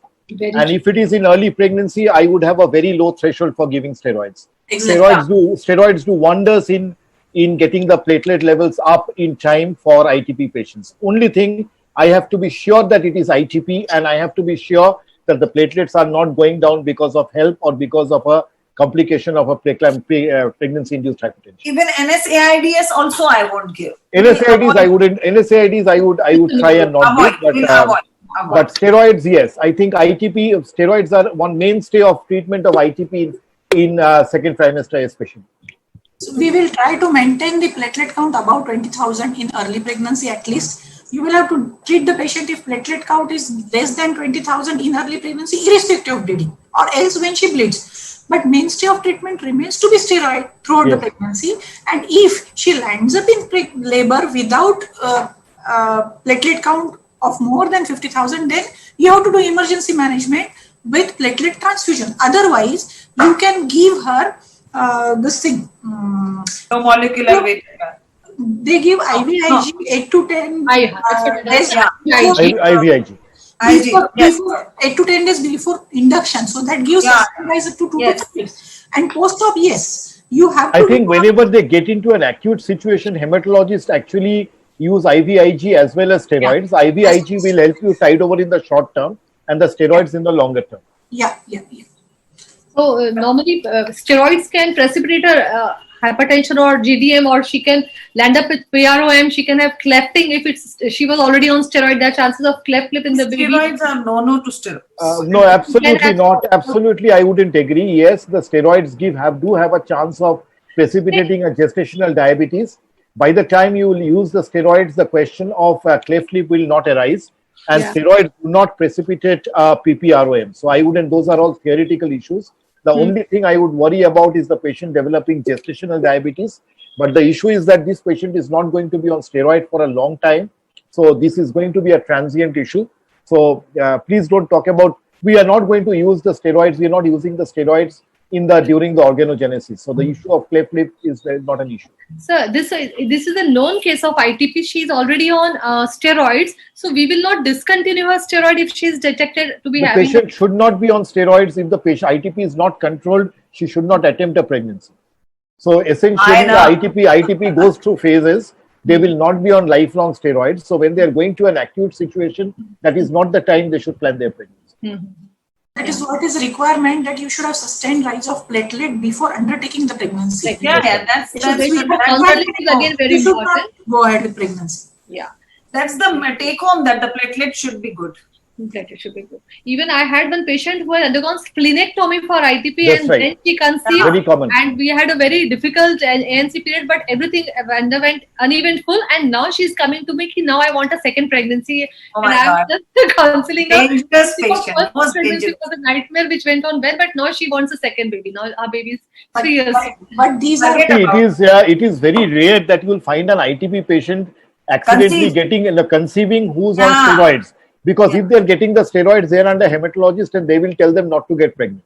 What happens is these ITP patients off all treatment suddenly get pregnant and come to you with a low platelet count. That is a more common presentation.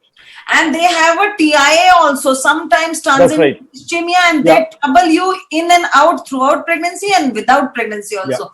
We have lost one patient, so I cannot forget the ITP and the pregnancy and all. Horrible. They are very notorious for central venous thrombosis. So prophylaxis with LMWH is very, very important. It remains mainstay of treatment after delivery when platelet count is more than 50,000. Yeah. So now the next case, she is a 21-year primey who had undergone C-section in view of PIH and fetal distress, which was uneventful. And she suddenly developed cough, chest pain and breathlessness on day 3 of delivery. There was no history of fever or cough in past. She was afebrile, pallor was present, dyspneic and tachypneic, pulse was 140 per minute, BP was 160 by 116, respiratory was 30 minute, SpO2 60% and chest she has bilateral post crepitation on day 3. Edema was present. What do come to your mind and how you proceed, Dr. Archana? This is a lucky pulmonary embolism. So dyspneic and give tachypnea. a therapeutic dosage and then think of doing it. 21 years. This is look like a embolism. Yeah, so there can be embolism or it can be a pulmonary edema also. So after consultation with physician, patient was shifted to medical ICU and she was started on BPAP and injection Lasix was given. Her ECG and ABG and 2D echoes were done, and on echocardiography it was left ventricular hypokinesia with apical ballooning and left ventricular ejection fraction was 22%. And this was cardiomyopathy, yes. But I will tell you something. These are the patients. Dr. Pragati, would you go back to the first slide, please? Yeah. Whenever a patient presents like this and with a saturation of 60%, this could be a pulmonary edema, this could be a cardiomyopathy, but what is going to kill the patient instantly is a pulmonary embolism. So till you arrive at a diagnosis, you have to give her a 1.5 milligram per kg of body weight of enoxaparin or 1 milligram per kg of body weight of enoxaparin, and then pending investigations, you do the rest of the things. Yes. I think that is mandatory that you give her a therapeutic.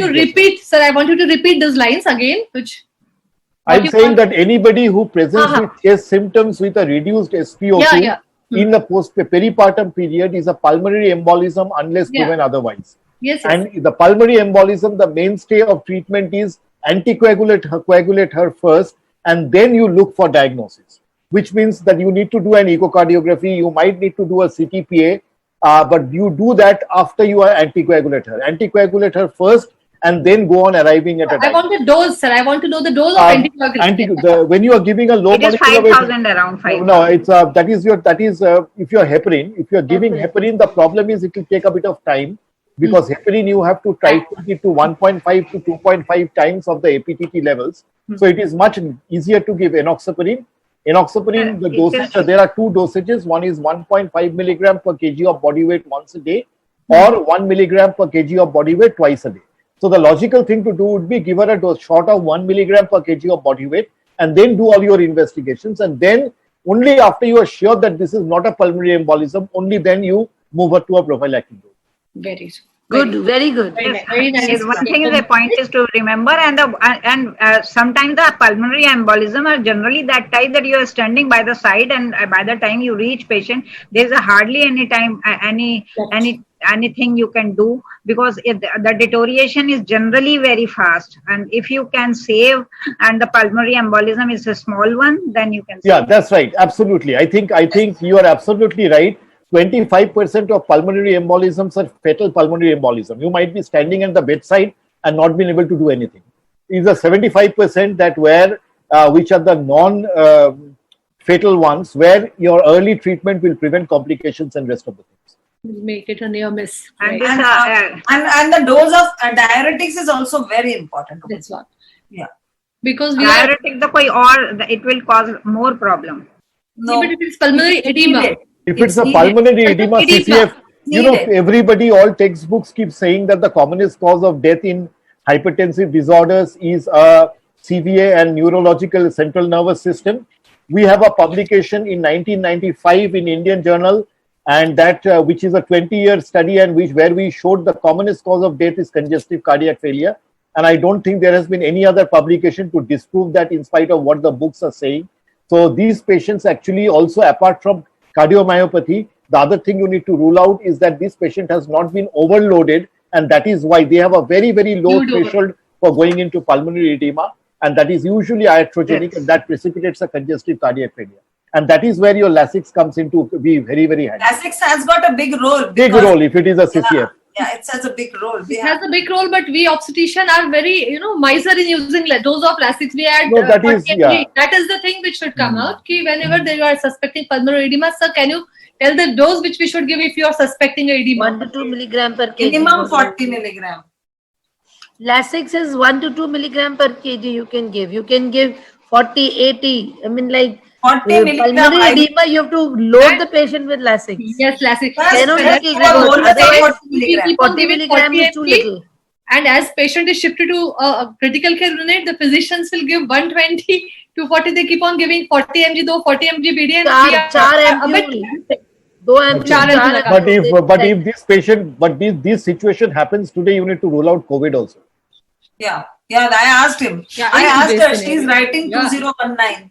That's why good for us. Okay. Yeah. Yes, sir. Very true.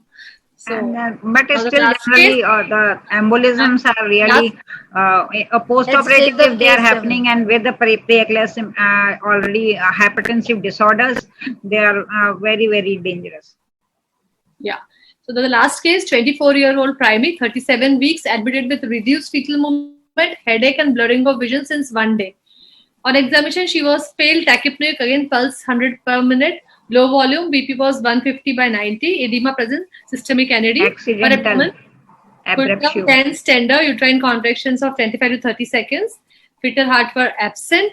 Her bedside USG showed a full-term fetal demise with large retroplacental clot. So lab was sent and informed consent was taken, blood products were given. She received 2 PRCs, 4 FFPs, and 2 platelet concentrate induced with vaginal mesoprost. Hemoglobin was 7 gram percent, platelet for 47,000, INR was 1.4. Urine albumin was 3+, LFT and KFT were normal. So here coagulation profile is deranged. So what is the diagnosis and what precautions you take? Dr. Lee. Diagnosis, so we all know precautions bahut chahiye, because this type of patient can end up into IUD, DIC, PPH, cardiomyopathy. She's already in DIC. You just name it and the things will be there. She's already in DIC. Yes. I think this is much easier to prevent than to treat. This situation is much easier to prevent than to treat. Yes. Yeah. Acha. Yes, sir. I think I'll just add one more thing. We were taught when we were doing our post-graduation in Sion Hospital, obviously resources were limited. I think what a very simple bedside test we used to do for all abruptions is that when we are collecting the blood, we take one and we keep it, and just to see how long it is taking to clot and the clot retraction. I think that gives you a very quick and good insight into what you are expecting to do. So because I wouldn't want her to deliver in the middle of a florid DIC. I know. We remember those days. Am I right, Nidra? to keep the blood aside and just to watch. CRT, clot retraction test. How much time it takes to clot, then how much time it takes to retract. Both things. That's right. Both things. And even watching does it get lysed? Does it get lysed? That means the fibrin degradation products are there. So and even watching the color of a blood and a serum, we used to tell ki kitna albumin kidhar niklega aur kidhar jayega. So bad days. I know. So prevention is better than cure, as told better. So patient delivered after 5 hours. It was a fresh stillborn male, followed by massive retroplacental clot of 1000 ml. And there was some oozing from episiotomy. How do you anticipate? What do you anticipate in this patient? As you have told, everything is anticipated. Yeah, already. She developed, now patient developed atonic PPH. Then she also developed a pelvic hematoma. She was in hypertension and she developed stress cardiomyopathy. How will you proceed? Oh my God. She is a bad patient. First of all, I'll pray the God. My prayers will be there. Then I'll shift the patient to ICU because she's not being there. And all the massage, vaginal packing, whatnot, all the drill I'll do. And the normalization, the massive transfusion will be needed. And she needs a continuous monitoring. So she is the ICU. The only other thing is, Kavita, the only other thing is, looking at this, I would try my best not to put an episiotomy if the patient is in DIC. It's already being delivered normally. Yes, IUD. So let her have a tear. Let her have a tear because tears tend to bleed much less than episiotomy. Again, a lesson learned. Okay, so she had a pelvic hematoma at the episiotomy site. If at all there is hematoma, should it be evaluated or should it be touched? They are diverting the question, but really the episiotomy is right that we'll not give the episiotomy in this type of patient, but still we'll prevent the hematoma by good perineal pressure and all those things which we can do. And if there is a hematoma, then we'll take care of it as it comes.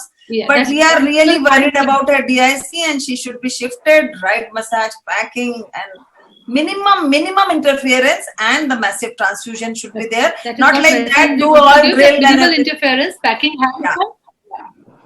Vaginal packing helped her, non-interference helped her. She was given massive transfusion. That only you can do, Dr. Pragati. You have to evaluate the hematoma. You can't just pack it. So you have written it is pelvic hematoma.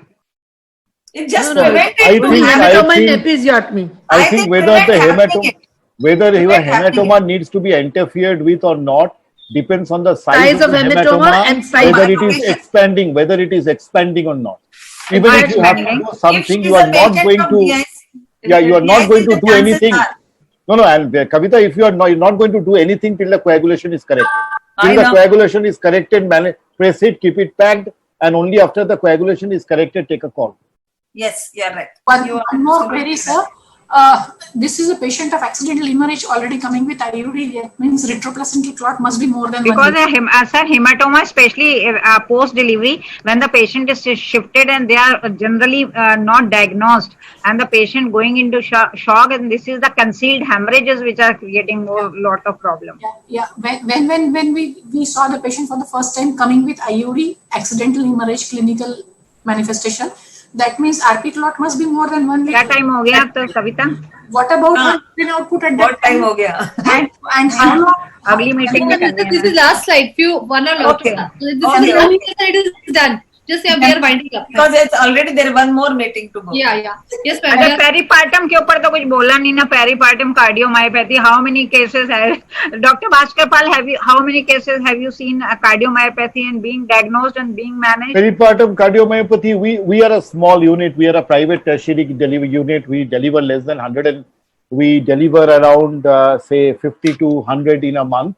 We see about 1 to 2 peripartum cardiomyopathy in a year. So I am the unlucky one. I have seen three of my patients and I could not save 3 of them. No, it's in spite of taking to the we have fortunately saved most of our peripartum cardiomyopathies. We fortunately saved most of them, and the good news is that once you look at them after around 1 year, most of them would have got back. Most of their ejection fraction gets to near normal. Yeah, they become, yes. If they survive, they have, yeah. If they survive, then the things are good for them. Yes. That's it. It is okay. Once they are said कि the heart can take the load if she is delivered once or twice and thrice. But sometimes the cardiomyopathy post-operative, they are really on the grand multipara very difficult to manage. 4th day, 5th day, all of a sudden patient is having as if amniotic fluid embolism has happened. Absolutely. Even up to One query to the panel. How long should we wait for such patient of accidental hemorrhage with IUD, with having oliguria, and generally they deliver precipitate? They have precipitate labor, deliver within half an hour to 2 hours. So how long should we wait for delivery to happen? Coming already with IUD, expecting RP clot of more than liter, fresh IUD. How long can we wait for that patient to deliver? By the time you have arranged the anesthetist and everyone, bas utna hi samay I'll give. Means you have to deliver opening such patient is also so tricky, na? Consumption this patient, your aim should be a vaginal delivery. These patients tend to progress very, very quickly. So actually, it is giving you a window of opportunity. By the time she's up to deliver, you should have your blood and blood products on the labor ward. Yeah. I think that is the key. That's the time which we can give to the patient. Yeah, exactly. Not more than that. It took 5 hours to deliver. Yes. Oh my God, it's too much time. I would like to add one thing, that in an accidental hemorrhage, we will have to do a quick delivery only if patient is already going into shock. Sometimes the concealed hemorrhage is so much and that the patient is in shock, then we cannot wait for vaginal delivery. That is one place where we may have to do on IUD immediate cesarean so that we can arrest the hemorrhage. Otherwise, where there is retroplacental clot, but the patient's general condition is stable, we should try for a vaginal delivery. Accidental hemorrhage and a shock is not a common thing, you know. Accidental hemorrhage wala patient बहुत देर तक अच्छा रहता है. They usually go into shock after delivery. Yeah, and they give shocks to us. And they give shocks to us post delivery. Not during the labor and pregnancy. Right. They don't have shocks. No. I had to do on one IUD. She was in shock because her uterus was so big with the clots. She was in shock, so I had to do Mitra, very rare condition. No? You cannot, very rare. You cannot generalize it. Yeah. No, we want to do vaginal delivery and be prepared for the hemorrhage. But it's a very critical point ki whether we should allow her to deliver normally or we should take her for a scissor with all those. I think the take-home message should be accidental hemorrhage with IUFD. Always aim for a normal delivery. Yeah, that give her only as much of time as it will require you to arrange your blood and blood products. Very true. That is very important with APH with IOD. So really, I should thank you all for this very interesting panel. And as long as I'm alive, I will keep saving lives. I will keep spreading smiles. I will ease others' pain. I will not leave in vain. So I'm thankful to all, Dr. Mitra, Dr. Jayam, Dr. Leena, Dr. Kavita, Dr. Archana, and Dr. Bhaskarpal. You have made it with a lot of prepones and postponement, and you are here, and so I'm feeling so good, and a complete panel was here. Thank you all. We had nearly 1,100 delegates logged in, and I should ask Mr. Session, are there any questions? Pragati, there are some questions. I'm just posting इसके बाद भी time होना चाहिए अभी, हाँ? Mr. Session, are there any questions? Madam, I'm just posting it in the Zoom chat right now. Yeah. Please mail me. And I want our chairpersons to give a complete their opinion on this panel. Dr. Mitra. Yeah. Thank you very much, Dr. Pragati, Dr. Nandita, Dr. Bhaskar, and all the esteemed panelists, my dear friends, and Dr. Jayam. Frankly speaking, the concept of managing hypertensive disease in pregnancy has shifted from managing acute emergencies, trying to prevent them, anticipate them, and prevent them. So towards that end, now all of us should be very. And there's one question also, idhar na, Doctor. There's in chat box that there's a question cut off. All the high risk factors should never be forgotten whenever we are booking a woman, because all pregnant ladies are at risk of developing hypertensive disease in pregnancy, irrespective of the gravidity. It's not just that the primaries, but anybody. Now we know that the spectrum has increased. So our aim should be to anticipate, and that goes by doing screening for PIH as early as 12 to 13 weeks after a history and ruling out if she's in high risk. Otherwise, also uniformly at 12-week scan ultrasound, we should combine it with uterine PI values and also start doing the PIGF screening with the dual marker. And wherever we detect that the patient is screen positive for high PI or this platelet growth factor is deranged, we must add on aspirin, and the dose is 150 milligram. We should have counseled them that the risk of early onset IUGR will be decreased if we do this modification, or if it develops, we will be better off, because we can never guarantee, despite patients coming screen negative, they may still go in for late onset PIH. So basically, we have to be very vigilant throughout the pregnancy, and knowing that it is a disease of all the organs. So when things go wrong, they really go wrong, like the Murphy's Law. So in one of the patients of severe PIH, it starts from head and goes right up to the liver and kidneys, and we can lose the patient. So thank you so much, Dr. Pragati. Time आएगा India में, जैसे laparoscopy के specialist अलग होते हैं, diabetes के आजकल अलग हैं, तो हाइपरटेंशन के लिए भी और सबके लिए बिल्कुल एक ईच स्पेशलिटी सब स्पेशलिटी बनती जाएगी, तभी मैनेज होगा। अवेयरनेस करते करते दुखी हो रहे हैं लोग। आरएच नेगेटिव को देखो, इतना साल हो गया इंडिया में एंटी-डी आए हुए, स्टिल अभी आरएच नेगेटिव खत्म नहीं हो रहा। एनीमिया पता नहीं कितना हो गया, अभी तक एनीमिया खत्म। RH negative खत्म कैसे होगा? But many things. But we have really won over many things, and we will be winning. Dr. Bhaskar, your comments, please. Yes, I wanted to take the first two questions. Yes, somebody has posted what is the cutoff for platelets for regional anesthesia in such patients. And I think what is important is why you are I think this has been discussed thoroughly. The cutoff for regional anesthesia is 75 to 80,000 different guidelines. And for the 75 to 80 for doing a cesarean section, it should be at least 50,000. For doing a vaginal delivery, it should be at least 20 to 30,000. At what level you should give platelet if you are not planning anything? You should give it if it is under 20,000 with spontaneous bleeding. The dose of aspirin and Clexane, again, this depends on why you are using the aspirin. Now, as Kavita said, right at the booking, we need to do a risk assessment for preeclampsia based on her past history and family history. Yes. Based on that, if we are starting the aspirin, we would start it at 75 to 100 milligram per day. And at 12 weeks, we will do a screen, as Dr. Mitra was saying, and if that patient is screen positive, then we will put the aspirin at 150 milligram per day. And if the patient was on 75 to 100, we increase it. If the patient was on not on aspirin, we put it at 150. Now, the question of aspirin plus Clexane comes is only when the patient is antiphospholipid syndrome positive, and that should be tested in a patient who's had a previous pregnancy, early onset IUGR or early onset preeclampsia necessitating delivery before 34 weeks. In these patients require an aspirin of 75 milligram per day and either a low molecular weight heparin like enoxaparin at 40 milligram per day or a subcutaneous unfractionated heparin 5,000 units twice a day. So that is what would be the dosage of Clexane in them. If you are talking of Clexane for anticoagulation, prophylactic or therapeutic, for prophylactic it is 40 milligram per day.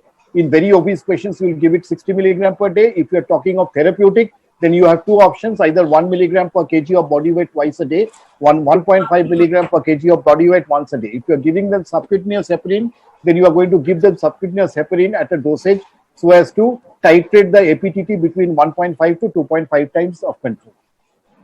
Continuous watch is important, and a serial, regular this checkups for platelet also.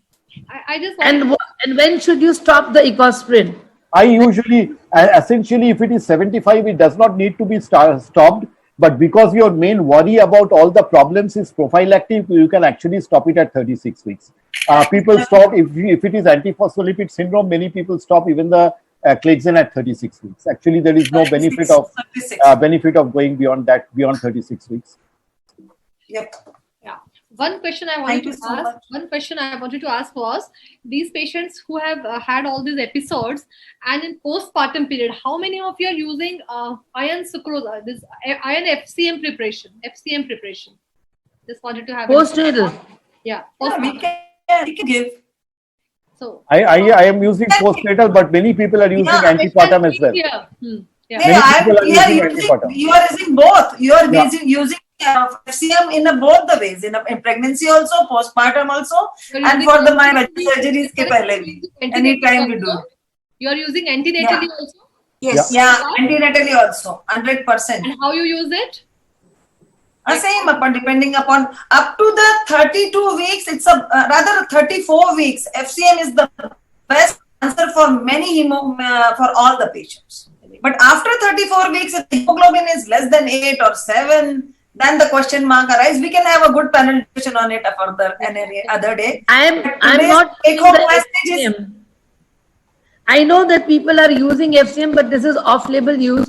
So I'm not using it in my antenatal patients. But yes, postnatally I'm giving FCM.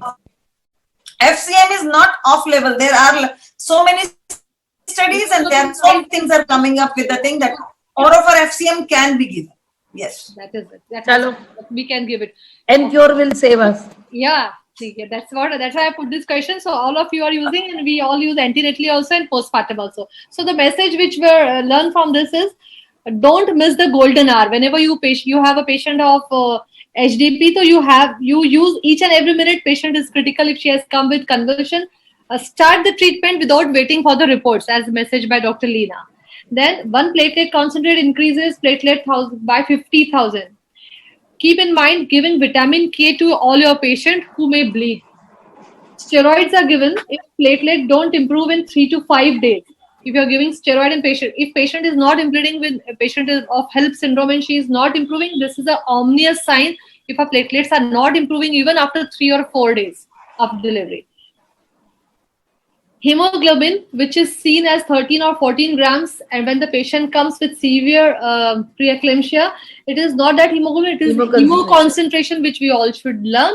And as there is the fluid seeps in and then there is hemodilution, so don't consider it as anemia and overload the patient. So whenever patient comes with nausea or vomiting in 3rd trimester of pregnancy, don't ignore it. Evaluate her, do LFT as well. Even for PIH also they can present with nausea and vomiting. IUGR is a main predictor or indicator. Yeah, Dr. Pragati, this is something very important. The patient getting pale and she is complaining of pain in abdomen, and majority of the attendants and the general practitioner, they say कि इसको खाना भी पच नहीं रहा है, pregnancy में ऐसा होता ही है, भूख नहीं लग रही है, and they are all going into the HELP syndrome. Yes. And once they are, if diagnosed well in time, and when the HELP is incomplete and the platelet, whether the platelet less or no, it not making any difference, and they come so many times. The last time they come with a bout of hematemesis. Even patients come with intense itching also. Intense itching. So intense itching that they are really worried about intense itching. So we should not miss these hepatic involvement type of complaints.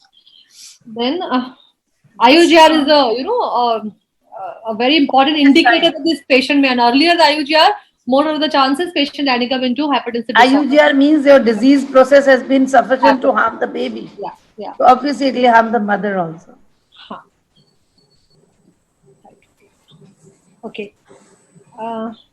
ज्यादा webinar करेंगे तो हम लोगों को भी ना थोड़ा खाना पीना खराब हो जाएगा, थोड़ा अगला Dr. Bhaskar Pal was during pulmonary embolism. 25% are fatal and 75% are not fatal, but you have to treat them immediately. You have to give heparin, and the dose is very well explained by him. If there is pulmonary edema, if you suspect, don't be hesitant in using Lasix. Use Lasix judiciously, and before shifting a patient for investigation or something, you have to give patients with Lasix.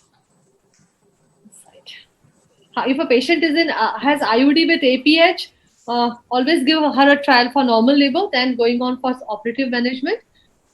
APH remains, patient remains very well in APH till late, and then once she is delivered, she can really give you a problem. So be very Pragati, that pulmonary edema mein, that all old time formula is very helpful for everybody. PODMA, we used to remember PODM. Dr. Mitra Saxena must be knowing very well. PODM. And that was a real thing to remember. And unless and until you give all those 3-5 in a line that way, and nowadays CPR or ready to intubate. Each and every gynecologist has to learn. Yeah. Pragati, thank you so much. Thank you so much. Thank you so much, everybody, for coming for this panel. I'm really thankful, and we had very good discussion. And please keep me updated. Dr. Bhaskar Pal, all the best for your presidentship. I can All say the best, there are so many Dr. Archana, Bhaskar, all the best. You do not talk of elections in the year 2020. The COVID had to go. You have to be alive to contest elections. The way things are, which of us will become a victim, which day we do not want. Please, everybody. Please be optimistic, sir. Archana madam, optimistic. Don't talk of elections at the present moment. So 1 year later, we'll talk of elections. Let this. So all the best for the best. Sir, this is called early management. I know. Remember, awareness people. I know. I should really take advantage of this panel. My husband is contesting for post of National President IAP this year. Sir, he is contesting for National President IAP. Yeah.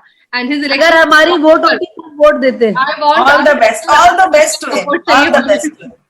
Thank you so much, Jayam madam, for the nice words. Jayam madam.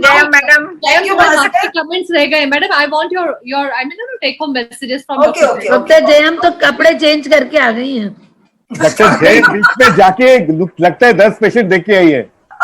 Unmute कर लो, madam. Unmute yourself. Madam जाके 10 patient देख के आए लगते हैं. I know. We started webinar at one of college that we have to have.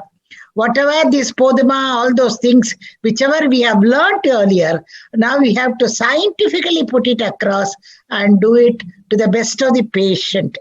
Whatever we have been talking about, all these studies, laboratory studies are there at the tertiary level.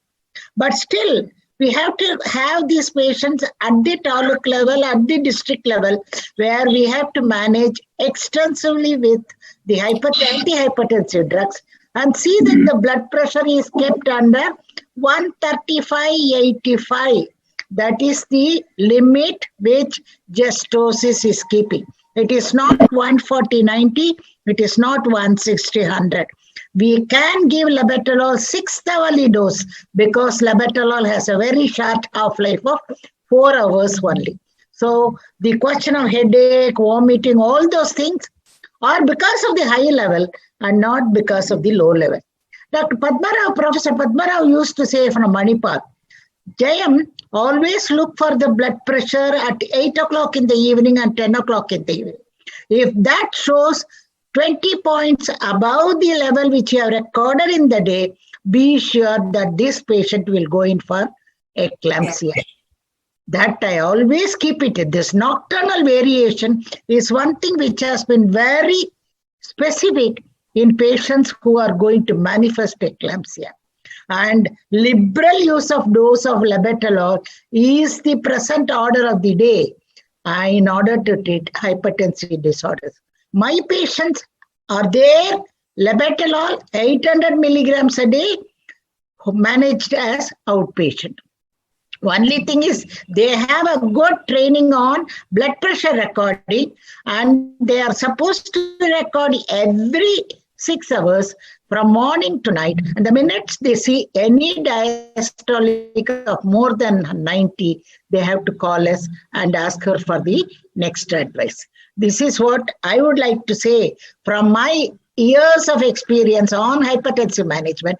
Keep the patient. If you have to do real prevention, have a perfect control, liberal use of the hypertensive drugs and not to expect the laboratory test to harp on the patient and get into complications. Thank you very much.